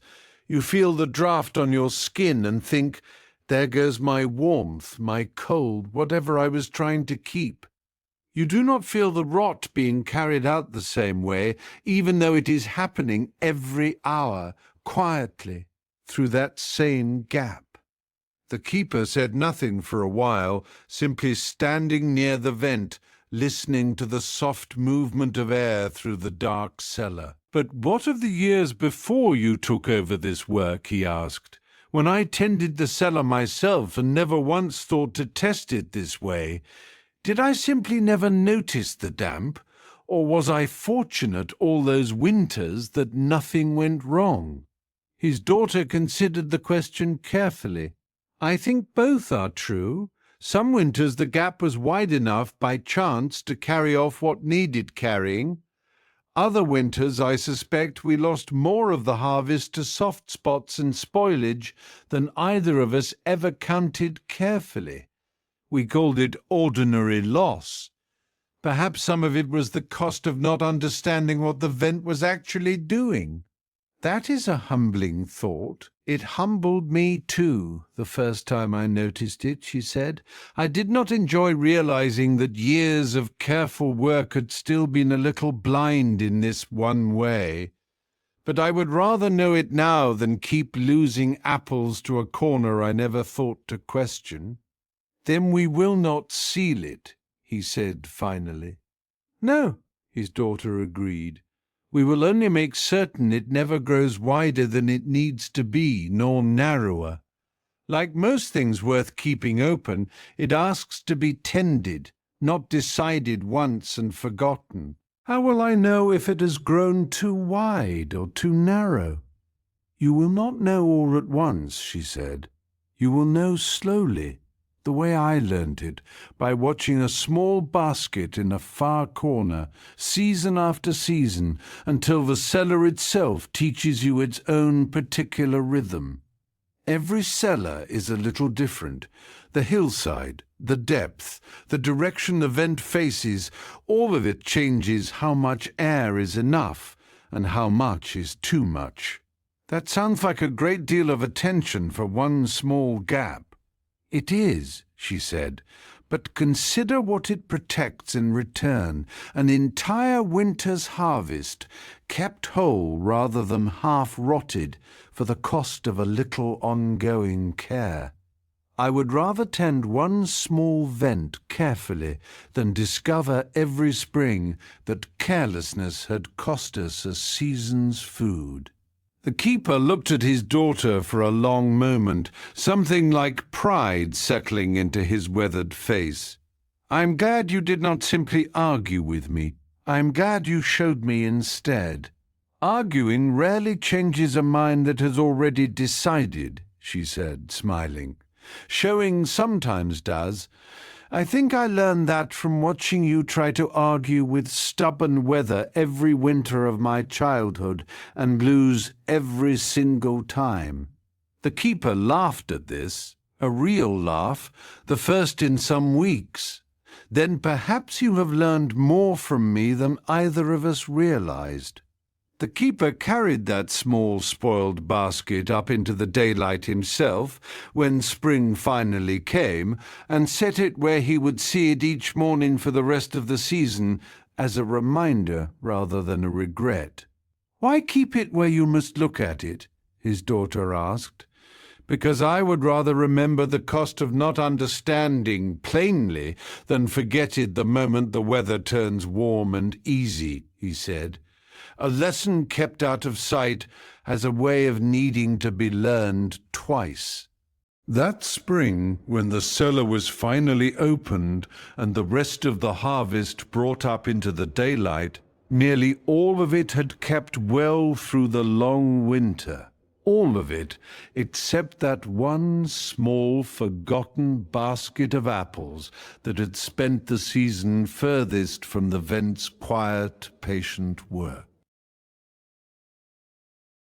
In African Ubuntu philosophy, there is a similar understanding that a person or a community only remains whole through connection that flows both ways, rather than through sealing itself off for protection.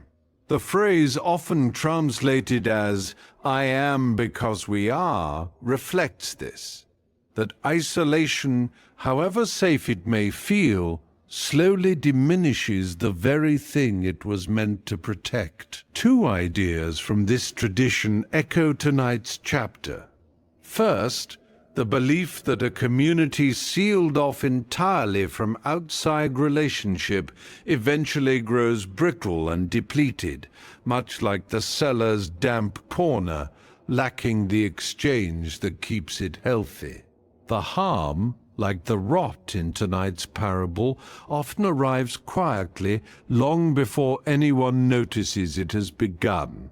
Second, the practice of communal decision-making, which deliberately keeps channels open between people, rather than letting any one voice seal itself away from the rest, trusting that the flow between people is what keeps the whole community well.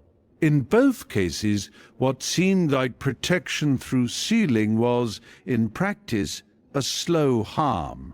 What kept things whole was the careful, ongoing exchange that an opening allowed. You may have sealed off some part of your life believing you were protecting it, only to find something quietly going wrong in the stillness that followed. Perhaps you stopped sharing your worries with anyone, believing that kept you composed, only to notice the same worries growing heavier the longer they sat unspoken. Perhaps you have avoided any new connection since a friendship ended badly, and that very avoidance has left you feeling more isolated than the original hurt ever did. Like the keeper's far corner, the harm was never the openness you feared. It was the absence of any small, steady exchange at all. Notice that what feels protective in sealing yourself away may, like the cellar's still corner, be allowing something quiet and unwelcome to settle in instead. The harm rarely announces itself the way comfort does.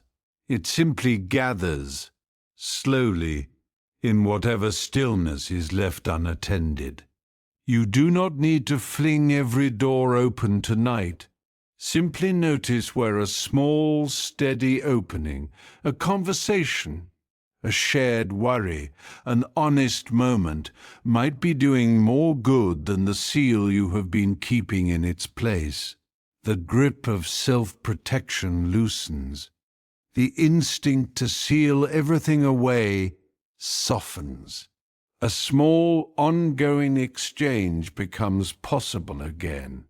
And let your breath, right now, move freely in and out, exactly the way the cellar's vent does, carrying you gently towards sleep. Let us pause here for a moment. Take a breath. Notice how you are feeling right now, not how you think you should feel, just how you actually feel. And whenever you are ready, we will continue together. A barn roof built tightly without a single gap keeps out rain and wind with great efficiency. But many old barns were built with a small gap left deliberately near the eaves, just large enough for swallows to come and go freely, building their nests in the rafters through the warmer months. A farmer focused only on keeping the barn weatherproof might see this gap as an oversight to be corrected. But the swallows that nest there spend their days catching the insects that would otherwise trouble the livestock below, repaying the small opening many times over. What looks like a flaw left open to the weather can sometimes be an invitation, quietly paying for itself all season long. A barn builder once finished a large structure for a farming family, proud of how tightly he had sealed every seam in the roof against rain. Only one gap remained, near the eastern eave, where the previous barn's timber had not perfectly aligned with the new design, leaving a small opening the width of a hand. The farmer who had hired him noticed the gap during his final inspection. "There," he said, pointing. "That will let birds in. I would like it closed before the first storm of the season." The builder, eager to please a paying client, agreed without much thought and prepared to seal the gap with a fresh plank. An elderly farmhand who had worked that land for most of his life happened to be passing through the barn as the builder readied his tools, and he paused at the sight of the half-driven nail. "You're closing the swallow gap," he said. "The swallow gap?" the builder asked. "Every barn on this land has had one, as long as I can remember." The swallows come every spring through a gap just like that one, and they build their nests in the rafters, and they spend the whole summer catching the flies and moths that would otherwise plague the cattle, something terrible. The farmer, overhearing this, frowned. I only saw an opening that would let in rain. It does let in a little rain on a bad enough storm, the old farmhand admitted. But I have tended cattle in barns with the gap and barns without it, and I will tell you plainly, the cattle in the sealed barns suffer far worse from flies through the whole of summer than the small amount of rain ever troubled anyone in the open ones. The builder lowered his hammer. I had only been thinking about keeping the weather out. I had not thought about what might want to come in on purpose. Most builders think only of the weather, the old farmhand said. It is the most obvious danger after all. Rain you can see falling, wind you can feel pushing at the walls. The flies arrive more quietly, a few at a time, until suddenly the cattle are miserable and no one quite remembers when it started. The swallows arrive just as quietly, and so does the relief they bring until no one remembers to be grateful for them either. The farmer studied the small gap for a long moment, clearly turning something over. How would we know if the swallows came at all? He asked. Perhaps this barn is too new. Perhaps they would not find it. They will find it, the old farmhand said. If it is left open for them to find, swallows do not need a sign. They need a gap and patience and a season to discover it. And if they do not come this year, are we simply meant to wait with a hole in our roof, hoping? You will have a small hole in your roof either way for one season while you find out, the old farmhand said. But I have watched this happen on a dozen barns across these hills, and I have never once seen swallows fail to find an open gap by the second summer at the latest. They are patient hunters of exactly this kind of opportunity. The only barns that never see swallows are the ones with no gap at all for them to discover. That is a fair wager, I suppose, the farmer admitted. A summer of cattle calmer than they have ever been, against a little rain through a gap the width of a hand. The farmer looked at the builder. Leave it, he said. The builder did, somewhat reluctantly, still uncertain whether he had simply failed to finish his own work properly. He found himself checking the gap every few days through that first spring, half expecting to be asked to seal it after all once the rains came.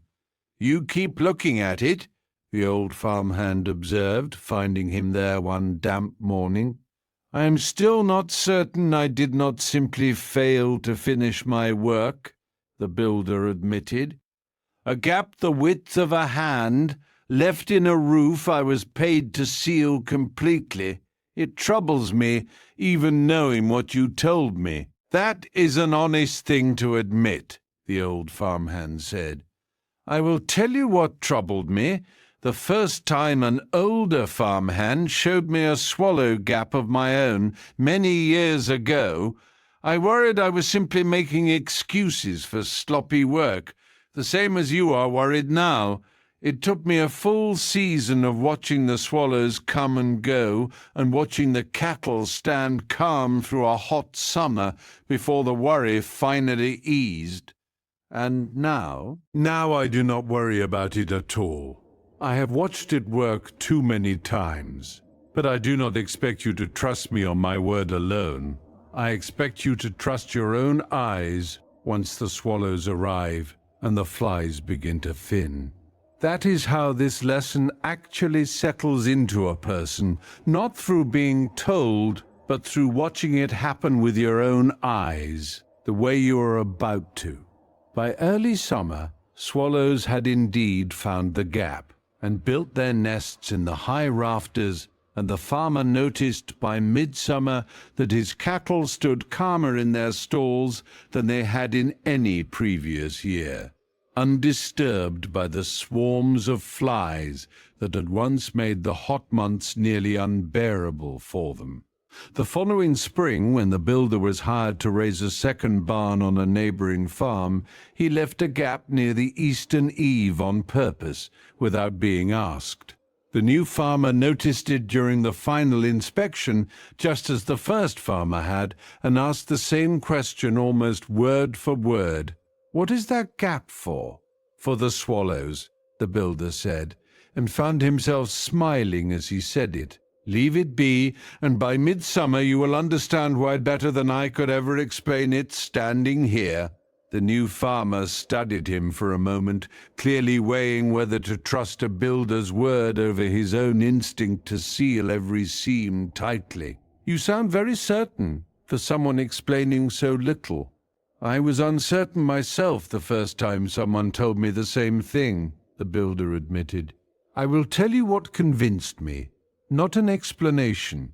A summer of watching cattle stand calm in a barn I built with my own hands, and remembering how miserable they had been in every barn I built before I understood what that small gap was for."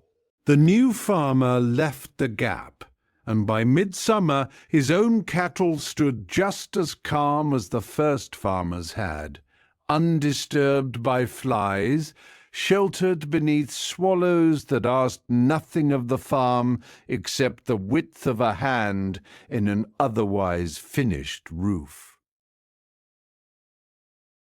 In Polynesian wayfinding tradition, there is a similar understanding that small openings in an otherwise complete system carry information no instrument can replace.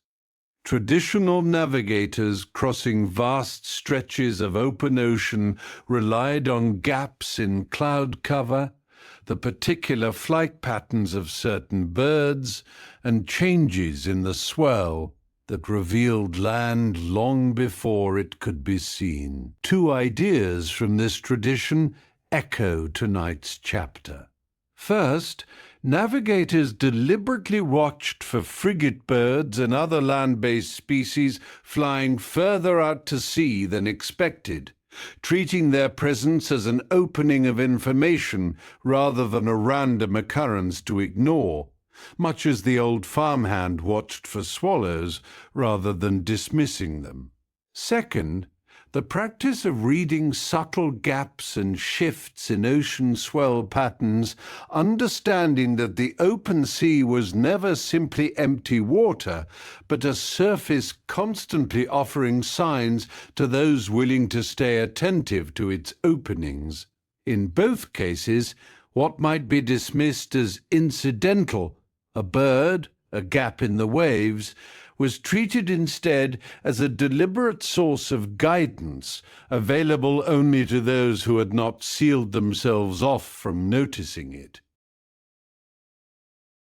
You may have sealed off some opening in your own life that, like the swallow gap, was quietly doing more good than the inconvenience it seemed to cause. Perhaps you have stopped welcoming spontaneous visitors into your schedule, certain that any unplanned interruption is purely a cost. Perhaps you have closed yourself to feedback from people outside your closest circle. Notice that some openings repay themselves quietly over a whole season in ways that are easy to miss if you are only counting what comes through the obvious door. You do not need to leave every gap open tonight. Simply notice which ones might be paying for themselves in ways you have not yet given them credit for. You may not feel certain of this tonight, the way the builder did not feel certain at first. Trust, like the swallows, often arrives only after a season of simply watching and waiting. Let that same quiet trust carry you now toward rest. Let us pause here for a moment. Take a breath. Notice how you are feeling right now, not how you think you should feel, just how you actually feel. And whenever you are ready, we will continue together. A city gate exists at first glance to keep danger out. But a gate that never opens stops being a gate at all. It becomes simply another stretch of wall, indistinguishable from the stone beside it. The true purpose of a gate is not permanent closure, but rhythm, open by day to let merchants, travelers, and neighbors pass freely, closed by night when the risk changes. A gate kept shut at all times protects nothing, because it also serves nothing. Some openings are not meant to be decided once. They are meant to be tended daily, opened and closed in response to what the moment actually requires, rather than fixed forever in a single position out of fear. A city gatekeeper once stood watch over the main gate of a walled town that had, generations before, survived a long siege. The stories of that siege were still told at firesides, and the gatekeeper had grown up hearing them, certain that the gate's closure had been the only thing that had ever truly kept the town safe. When he took up the post himself, he decided he would keep the gate shut far more often than his predecessors had, open only briefly at midday, rather than from dawn until dusk, certain that less openness could only mean more safety. Within a season, merchants began avoiding the town, taking their goods to a neighboring market with longer hours instead. Farmers from outlying fields found themselves locked out past midday, unable to sell what they had carried in. An elderly trader turned away one afternoon when she arrived only moments after the gate had swung shut, sat down on the road outside, and waited until the gatekeeper came out to check the latch. "You have shortened the hours considerably," she said, not unkindly. "The siege taught this town what happens when a gate stays open too freely," the gatekeeper said. "It did," the old trader agreed. "But tell me, during the siege, was the gate open at all?" The gatekeeper considered this. "No, it was sealed completely for the length of the siege. And before the siege and after it, for how many years was the gate open from dawn to dusk, as it always had been?" He paused. "Many years. My grandfather's whole life, I imagine. And in all those years before this one siege you are so afraid of repeating, how much did the town prosper from that open gate? How many marriages were made between travelers met at that gate? How much grain came through it to feed people in years the harvest failed locally?" The gatekeeper did not answer right away. "I do not say this to scold you," the trader continued. "I say it because I think you have confused two different things. The siege taught the town that a gate must be able to close when true danger arrives. You have learned instead that a gate should mostly stay closed, danger or not. Those are not the same lesson. Then how do I know when danger has truly arrived and when it has not?" The trader smiled, the smile of someone who had been asked this before by people far older than the gatekeeper. "You watch. You ask the travelers what they have seen on the road. You listen to whether the merchants speak of unrest in the towns behind them. A gate is not meant to be decided once, fixed forever in one position. It is meant to be tended daily, opened when the day is ordinary, closed when the signs say otherwise. The siege was decided for your grandfather's generation in a single terrible season. You are trying to decide your whole life's worth of mornings based on that one season alone. But surely that takes more effort than simply keeping the gate shut and being done deciding. It takes more effort, yes, the trader agreed. It takes effort every single day for as long as you hold this post. There is no version of tending a gate well that lets you decide once and rest easy forever after. But consider what the shut gate has already cost this town in only one season. The merchants gone elsewhere, the farmers turned away, the marriages that might have begun at this very gate and now never will. The effort of tending is real. The cost of refusing to tend is also real. You have simply been paying the second cost without noticing, because it arrives quietly, one absent traveler at a time. The gatekeeper looked down the road, where the dust from a departing cart still hung faintly in the evening light. I had thought I was protecting the town by deciding once and being finished with it. Most people who seal a gate for good believe exactly that, the trader said. It is a comforting belief. It is rarely a true one. The gatekeeper walked back toward the gate that evening, turning her words over slowly. "I think I've been keeping the gate shut," he said, half to himself. "Not because danger is near, but because deciding feels harder than simply refusing every day. That is the truest thing anyone has said to me on this road all week," the trader said, gathering her basket and continuing on her way. This time through a gate the gatekeeper opened for her without being asked. In the seasons that followed, the gatekeeper returned the gate to its old rhythm, open through the working day, closed at night, watched closely rather than sealed out of habit. The merchants returned slowly at first, testing whether the change would last, and then more steadily as the months wore on, and the gate kept its new, dependable rhythm. A younger man, newly apprenticed to the gatekeeper, asked him one evening why he had ever shortened the hours in the first place, if the cost had been so plain once the old trader pointed it out.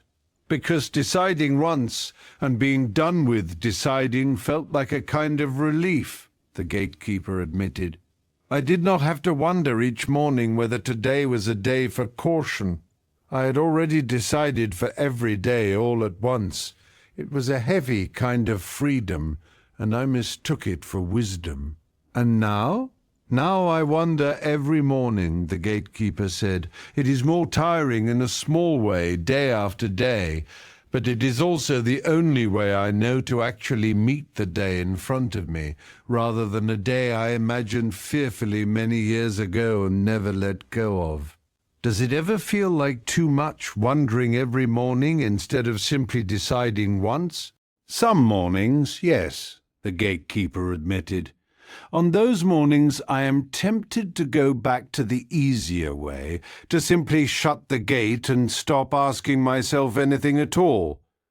But then I remember the empty road outside this town during the season I kept it mostly closed, and I find the wondering easier to bear than the silence that follows refusing it."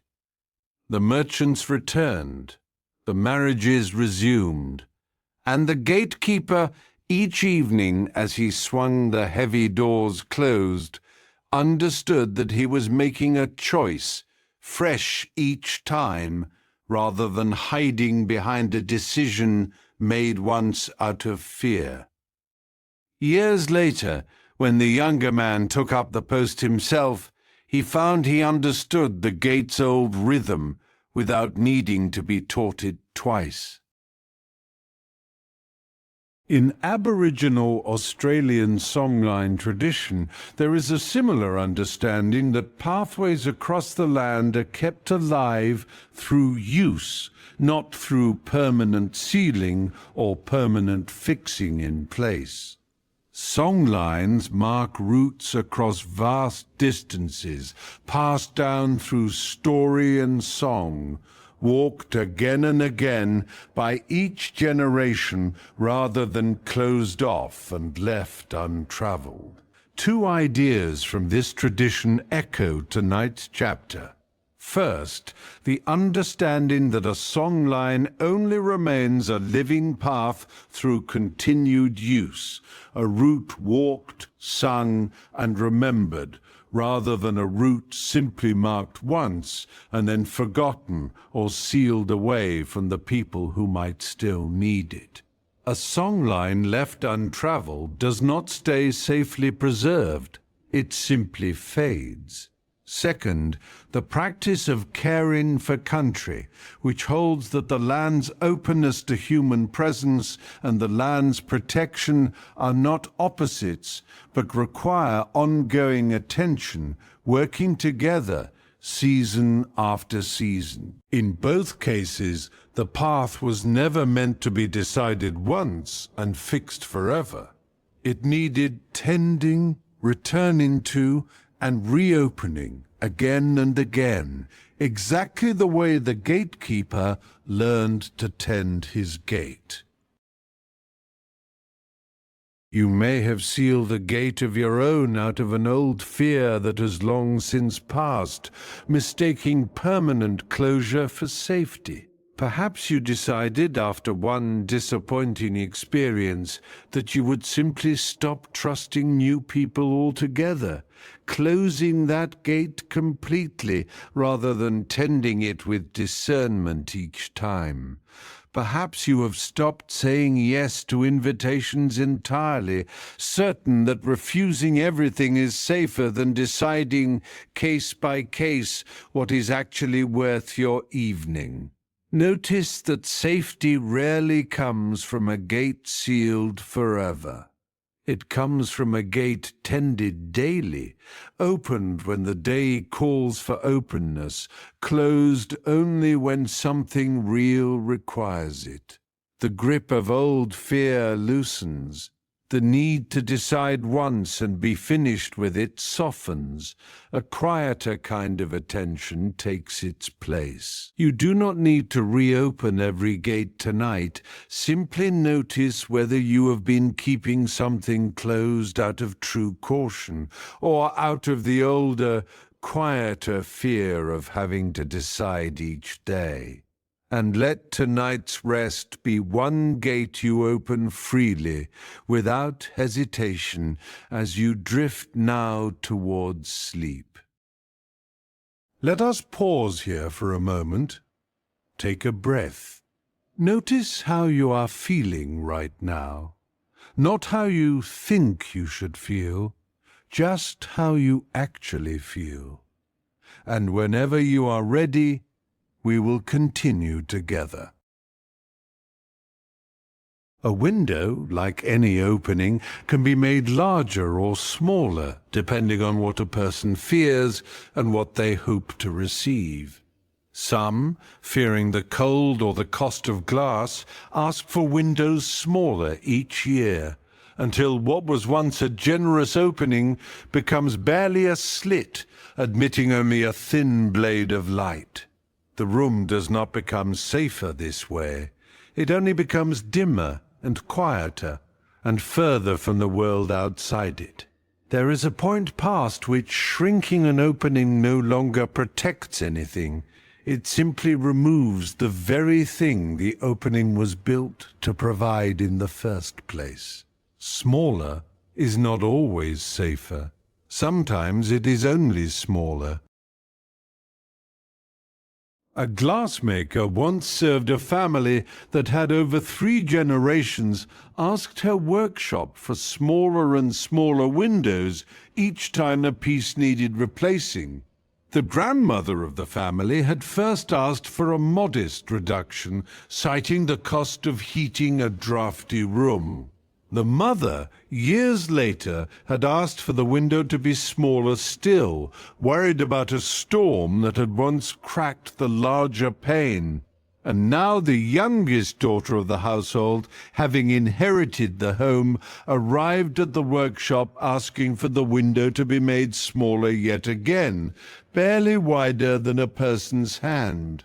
"I want it small enough that almost no weather could ever trouble it," the young woman said. "Small enough that nothing unexpected could ever come through it again." The glassmaker, an older woman who had fitted windows into that same house 3 times now, across 3 generations, set down her tools and studied the request for a long moment. "Tell me," she said, "what does your grandmother's old window look like in your memory, from when you were small?" The young woman thought back. "I remember it being bright. I remember sitting beneath it in the mornings, watching the dust catch the light." "And the window your mother asked for? Smaller than her mother's? What do you remember of that one?" "Dimmer," the young woman admitted. "I do not remember sitting beneath it the same way." "And the one I am being asked to make now, smaller still. What do you imagine sitting beneath that one will feel like 20 years from now, when your own children try to remember it?" The young woman did not answer right away. The glassmaker held up a small scrap of glass, no larger than a coin, and looked through it at the workshop window across the room. "You can see something through even a gap this small," she said. "A blurred shape, a patch of sky if you are lucky and the angle is right. But you cannot see the room. You cannot feel the morning settle into it. You have asked, generation after generation, for less and less weather to trouble you, and each time you have also asked for less and less world to reach you." "I only wanted to feel safe," the young woman said quietly. "I understand that," the glassmaker said. "Your grandmother wanted to feel warm, your mother wanted to feel unbreakable, and each request made sense entirely on its own. But 3 reasonable requests, stacked one on top of another, have brought you here, asking me to leave you almost nothing at all. At what size does a window stop being a window and simply become a wall with a rumour of light somewhere inside it?" The young woman looked down at the small scrap of glass still in the glassmaker's palm. "I had not thought of it that way. Each time it seemed like a small, sensible change." "That is how a window disappears," the glassmaker said. "Not all at once, from a single fearful decision, but slowly, reasonably, one cautious generation at a time, until no one quite remembers when it stopped letting in enough light to read by. But what if I am the one generation that actually needs it smaller? My grandmother's fear was the cold. My mother's fear was the storm. Mine is different. I simply do not want to be troubled by anything unexpected at all. Not cold, not storms, not anything." The glassmaker set the scrap of glass down gently on her workbench and considered this carefully. "That is the most honest reason anyone in your family has given me yet. The other 2 were asking me to solve a single problem. You're asking me to solve every problem all at once by removing the world itself from your wall. I do not think glass can do that. I think only a sealed stone can do that, and even stone, as I understand it, eventually lets in problems of its own, damp and silence, and a kind of loneliness no shutter ever causes." "I had not thought of it as loneliness." "Most people do not until they have lived with the smaller window a few winters," the glassmaker said. "I will make whatever you ask of me. That is my trade. But I will ask you first whether you are solving the problem you actually have, or simply continuing a habit your family began 3 generations ago, for reasons that may no longer be yours to carry? How would I even begin to tell the difference? Ask yourself what you are actually afraid of, plainly, without dressing it up as caution, the glassmaker said. Your grandmother feared the cost of heat. That is a clear, answerable fear. Your mother feared a storm that had already happened once. That too is answerable, with a sturdier pane and a better seal. But you have told me you fear everything unexpected all at once, with no particular shape to the fear at all.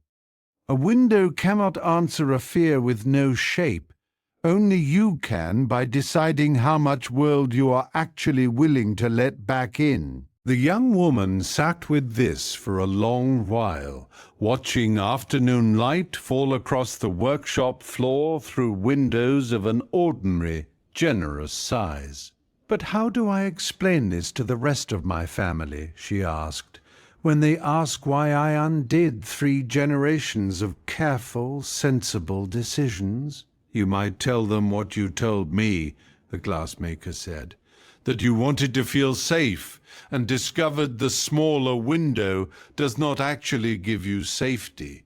It only gives you less. Sometimes a family needs one person willing to ask the question honestly before anyone notices how far the window has shrunk. And if they disagree, if they think I am undoing wisdom rather than fear, then you will have a conversation worth having," the glassmaker said. "Wisdom and fear can look very alike from a distance, especially when fear has had 3 generations to dress itself up as caution. But you have sat in this workshop and looked honestly at both. Few people ever take the time to do that before making their own request. Make it the size my grandmother first asked for," she said finally. "Not smaller, just well-made, well-sealed, well-cared for, so it never needs shrinking again out of fear." The glassmaker smiled, already reaching for the larger sheet of glass she had set aside, almost as though she had expected all along that the young woman would choose this. In Mayan cosmology, there is a similar understanding of the sky as something that must remain visible and open to a home or temple, rather than shrunk away out of caution. Many Mayan structures were oriented with great precision toward the movements of the sun, moon, and Venus, with deliberate openings built to align with specific celestial events. 2 ideas from this tradition echo tonight's chapter.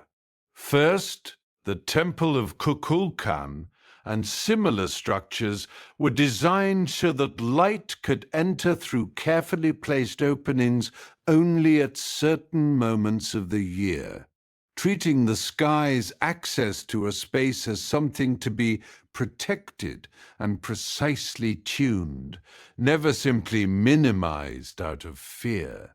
Such precision required generations of careful tending, not a single fearful decision to shrink the opening once and be finished.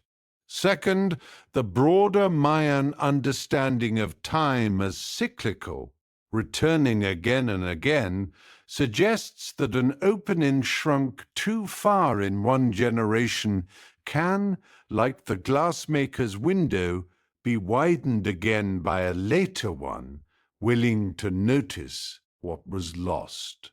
In both cases, the opening toward the sky was treated as something worth protecting at its full intended size, not something to be made smaller simply because smaller felt safer.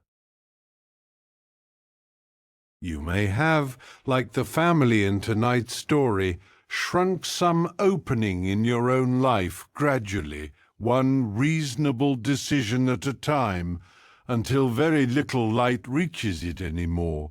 Perhaps your willingness to try new things has shrunk year after year, each refusal feeling sensible on its own, until your days have grown smaller without you quite noticing when it happened.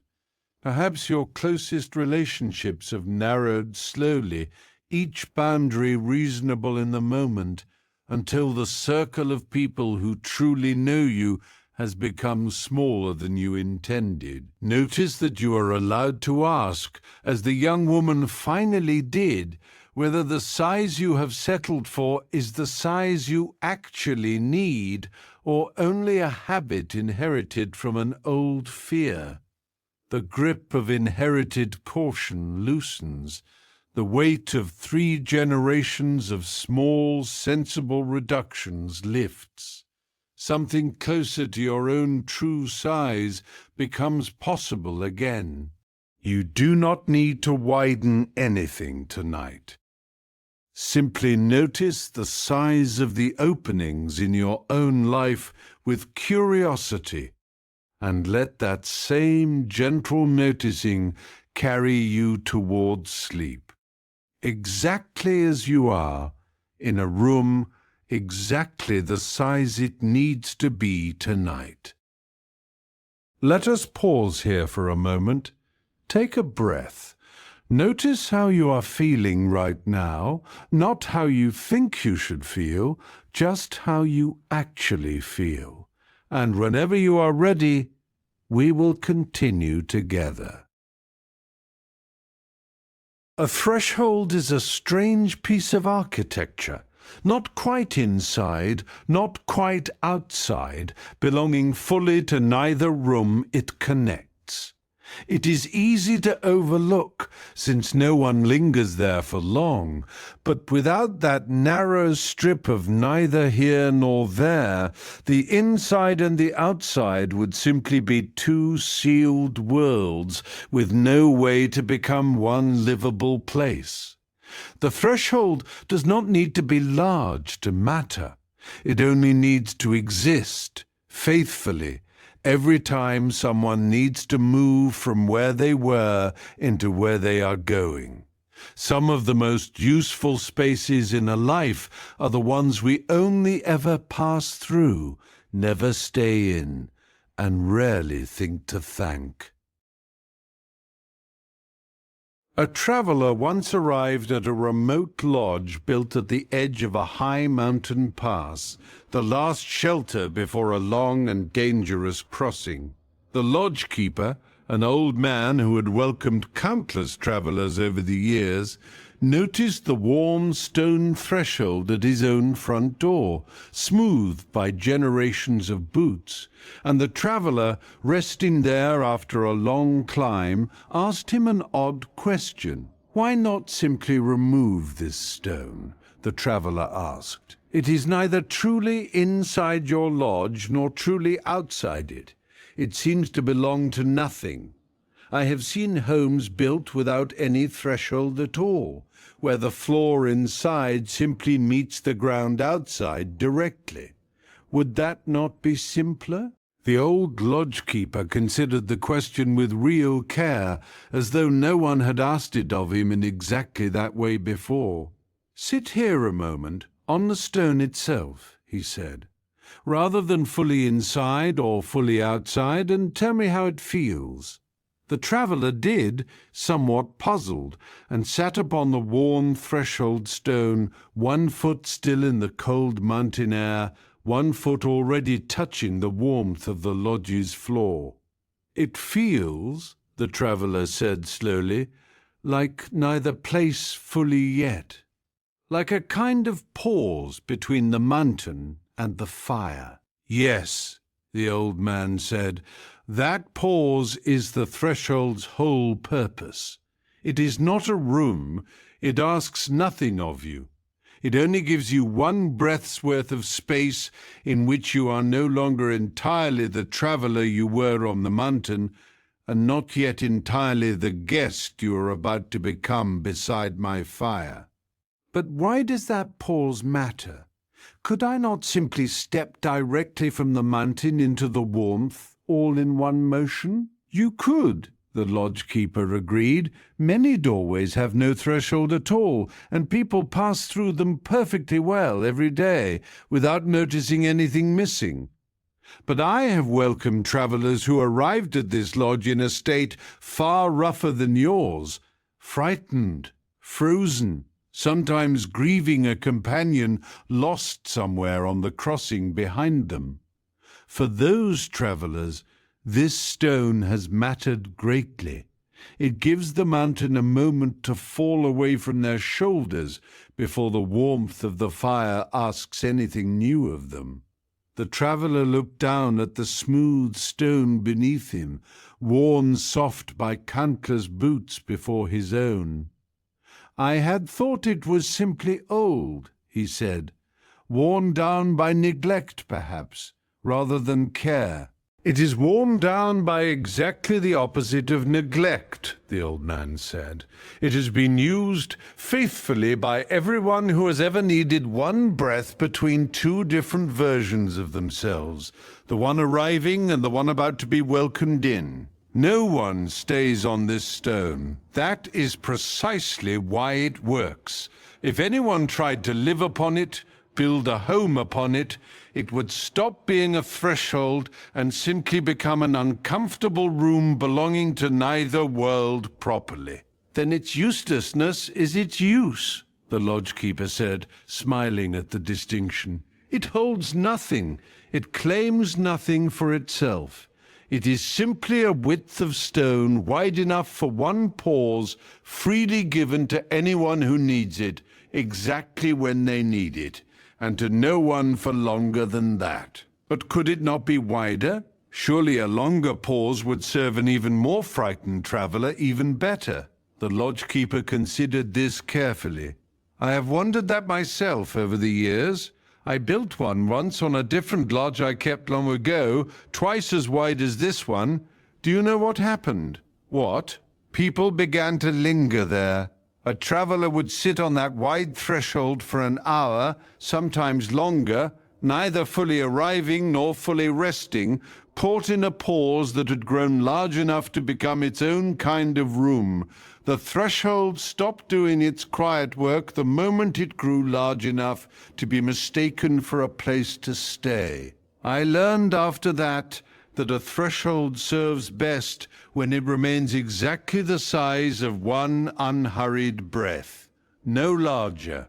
That is a strange kind of wisdom, that something can be too generous." "Many things can," the old man said. "A doorway too wide stops being a doorway and becomes simply an absence of wall.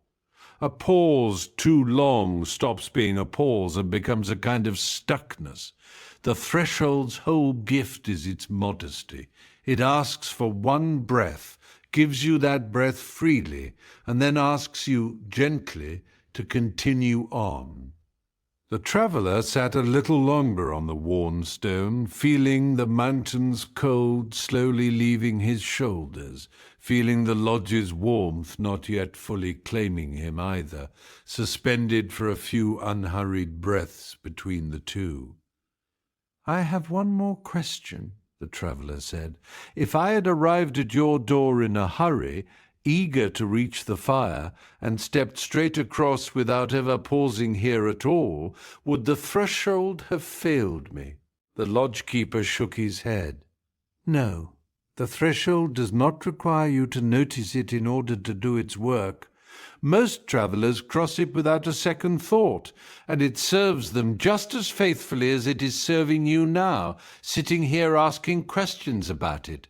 Its gift does not depend on being thanked or even being seen. It only depends on being there, exactly where the mountain ends and the lodge begins, ready for whichever traveller happens to need a breath, and unbothered by the many who do not." "That seems a lonely kind of usefulness." "I used to think so too," the old man admitted. "But I have come to see it differently. There is a kind of peace in being useful without needing anyone to notice. The threshold does not resent the traveller who rushes past unaware. It simply continues being exactly what it is, for the next person who does need it, and the person after that. "I think I understand now," he said finally, rising and stepping fully across into the warmth of the lodge. "I was asking why you kept something that does nothing, but it was doing something the whole time. It was simply doing it so quietly and so consistently that no one ever thought to notice." The old lodge-keeper nodded, already moving toward the fire to prepare a meal for his guest. "Most useful things are like that," he said. "The walls get admired, the threshold gets walked over, forgotten by evening, worn a little smoother, and asked to do exactly the same quiet work again tomorrow." In Norse mythology, there is a similar understanding of the threshold as a place of real significance rather than simple passage. The concept of liminality runs through many of the old sagas, and the threshold of a hall was considered important enough that guests were expected to pause respectfully before crossing it, rather than rushing through without acknowledgement. Two ideas from this tradition echo tonight's chapter. First, the image of Bifrost, the rainbow bridge said to connect the world of gods and the world of mortals. Not a place anyone lived, but a passage whose entire value lay in being crossed faithfully again and again by those moving between two different realms.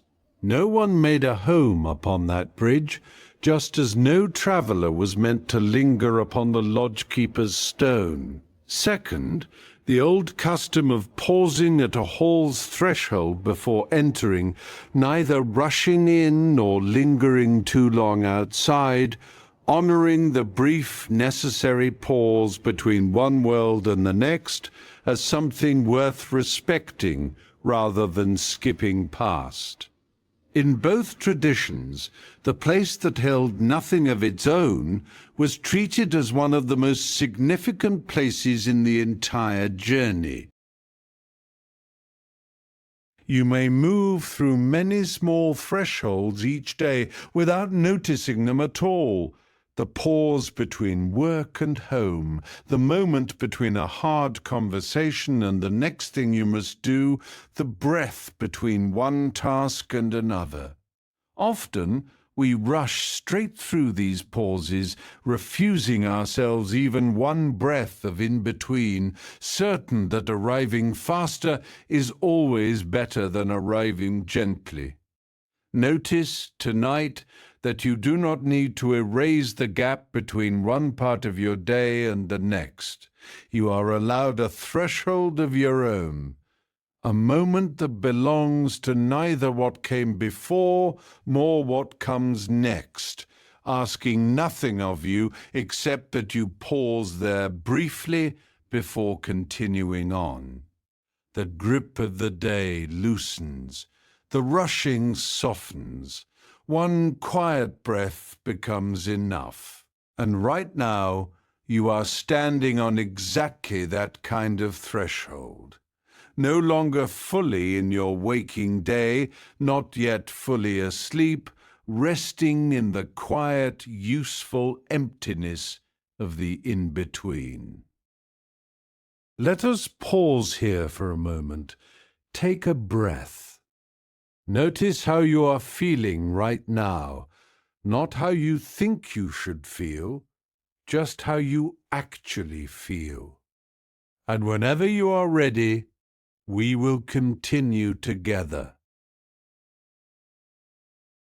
Tonight we began with the doorway and the window, the cutaway space that makes a room livable.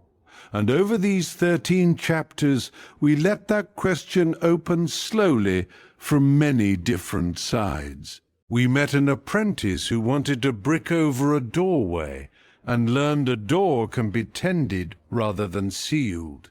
A homeowner who wanted to wall up his window and rediscovered the morning light he had nearly lost. a shepherd who feared a gap in his wall and learned to watch it rather than erase it, a son who sealed a smoke gap and nearly choked on his own fire, a carpenter who almost boarded over a porthole that let an old navigator read the stars, a builder who nearly roofed over a temple's open sky, villagers who almost bricked an arrow slit that had quietly become a window onto every evening, a new worker who mistook an air shaft for a weakness when it was the tunnel's only breath, a keeper who nearly sealed a cellar vent that was carrying the rot away, a farmer who almost closed the gap that welcomed the swallows home each summer, a gatekeeper who learned that safety is tended daily, not decided once and sealed forever, a family who shrank their window 3 generations running until almost no light remained, and a traveller who learned that a threshold which seems to do nothing is quietly doing everything. We are not the walls we have built around ourselves. We are not only the structure, the schedule, the visible effort. We are not safer simply because every gap has been sealed. We are not measured by what we have filled. We are instead also the doorway. We are the window left unboarded. We are the gap tended with care rather than fear. We are the threshold, pausing gently between one moment and the next, asking nothing, claiming nothing, and quietly making everything else usable because of it. We are, in other words, more than what we have built. We are also the space we were wise enough to leave open. The central teaching tonight was simple, even if it asked something unfamiliar of us. What is empty is not wasted. The cutaway space in the wall is not a flaw in an otherwise complete room. It is often the very thing that makes the room a place you can actually live in. Lao Tzu never asked us to stop building walls. He only asked us to notice the gap we leave in them and to trust that the gap is doing its own quiet work, even when no one stops to admire it. This is not a teaching that settles permanently into place after one telling. Like the gatekeeper's gate, it is returned to again and again. Some nights remembered easily, other nights forgotten entirely, and found again only when life seals something shut that needed, instead, to stay gently open. That return is not failure. It is simply how a teaching like this one continues to live quietly alongside you long after tonight has ended. You do not need to remember everything you heard tonight. If one moment stayed with you, one phrase, one feeling, let that be enough. Wherever you are right now, you are welcome here.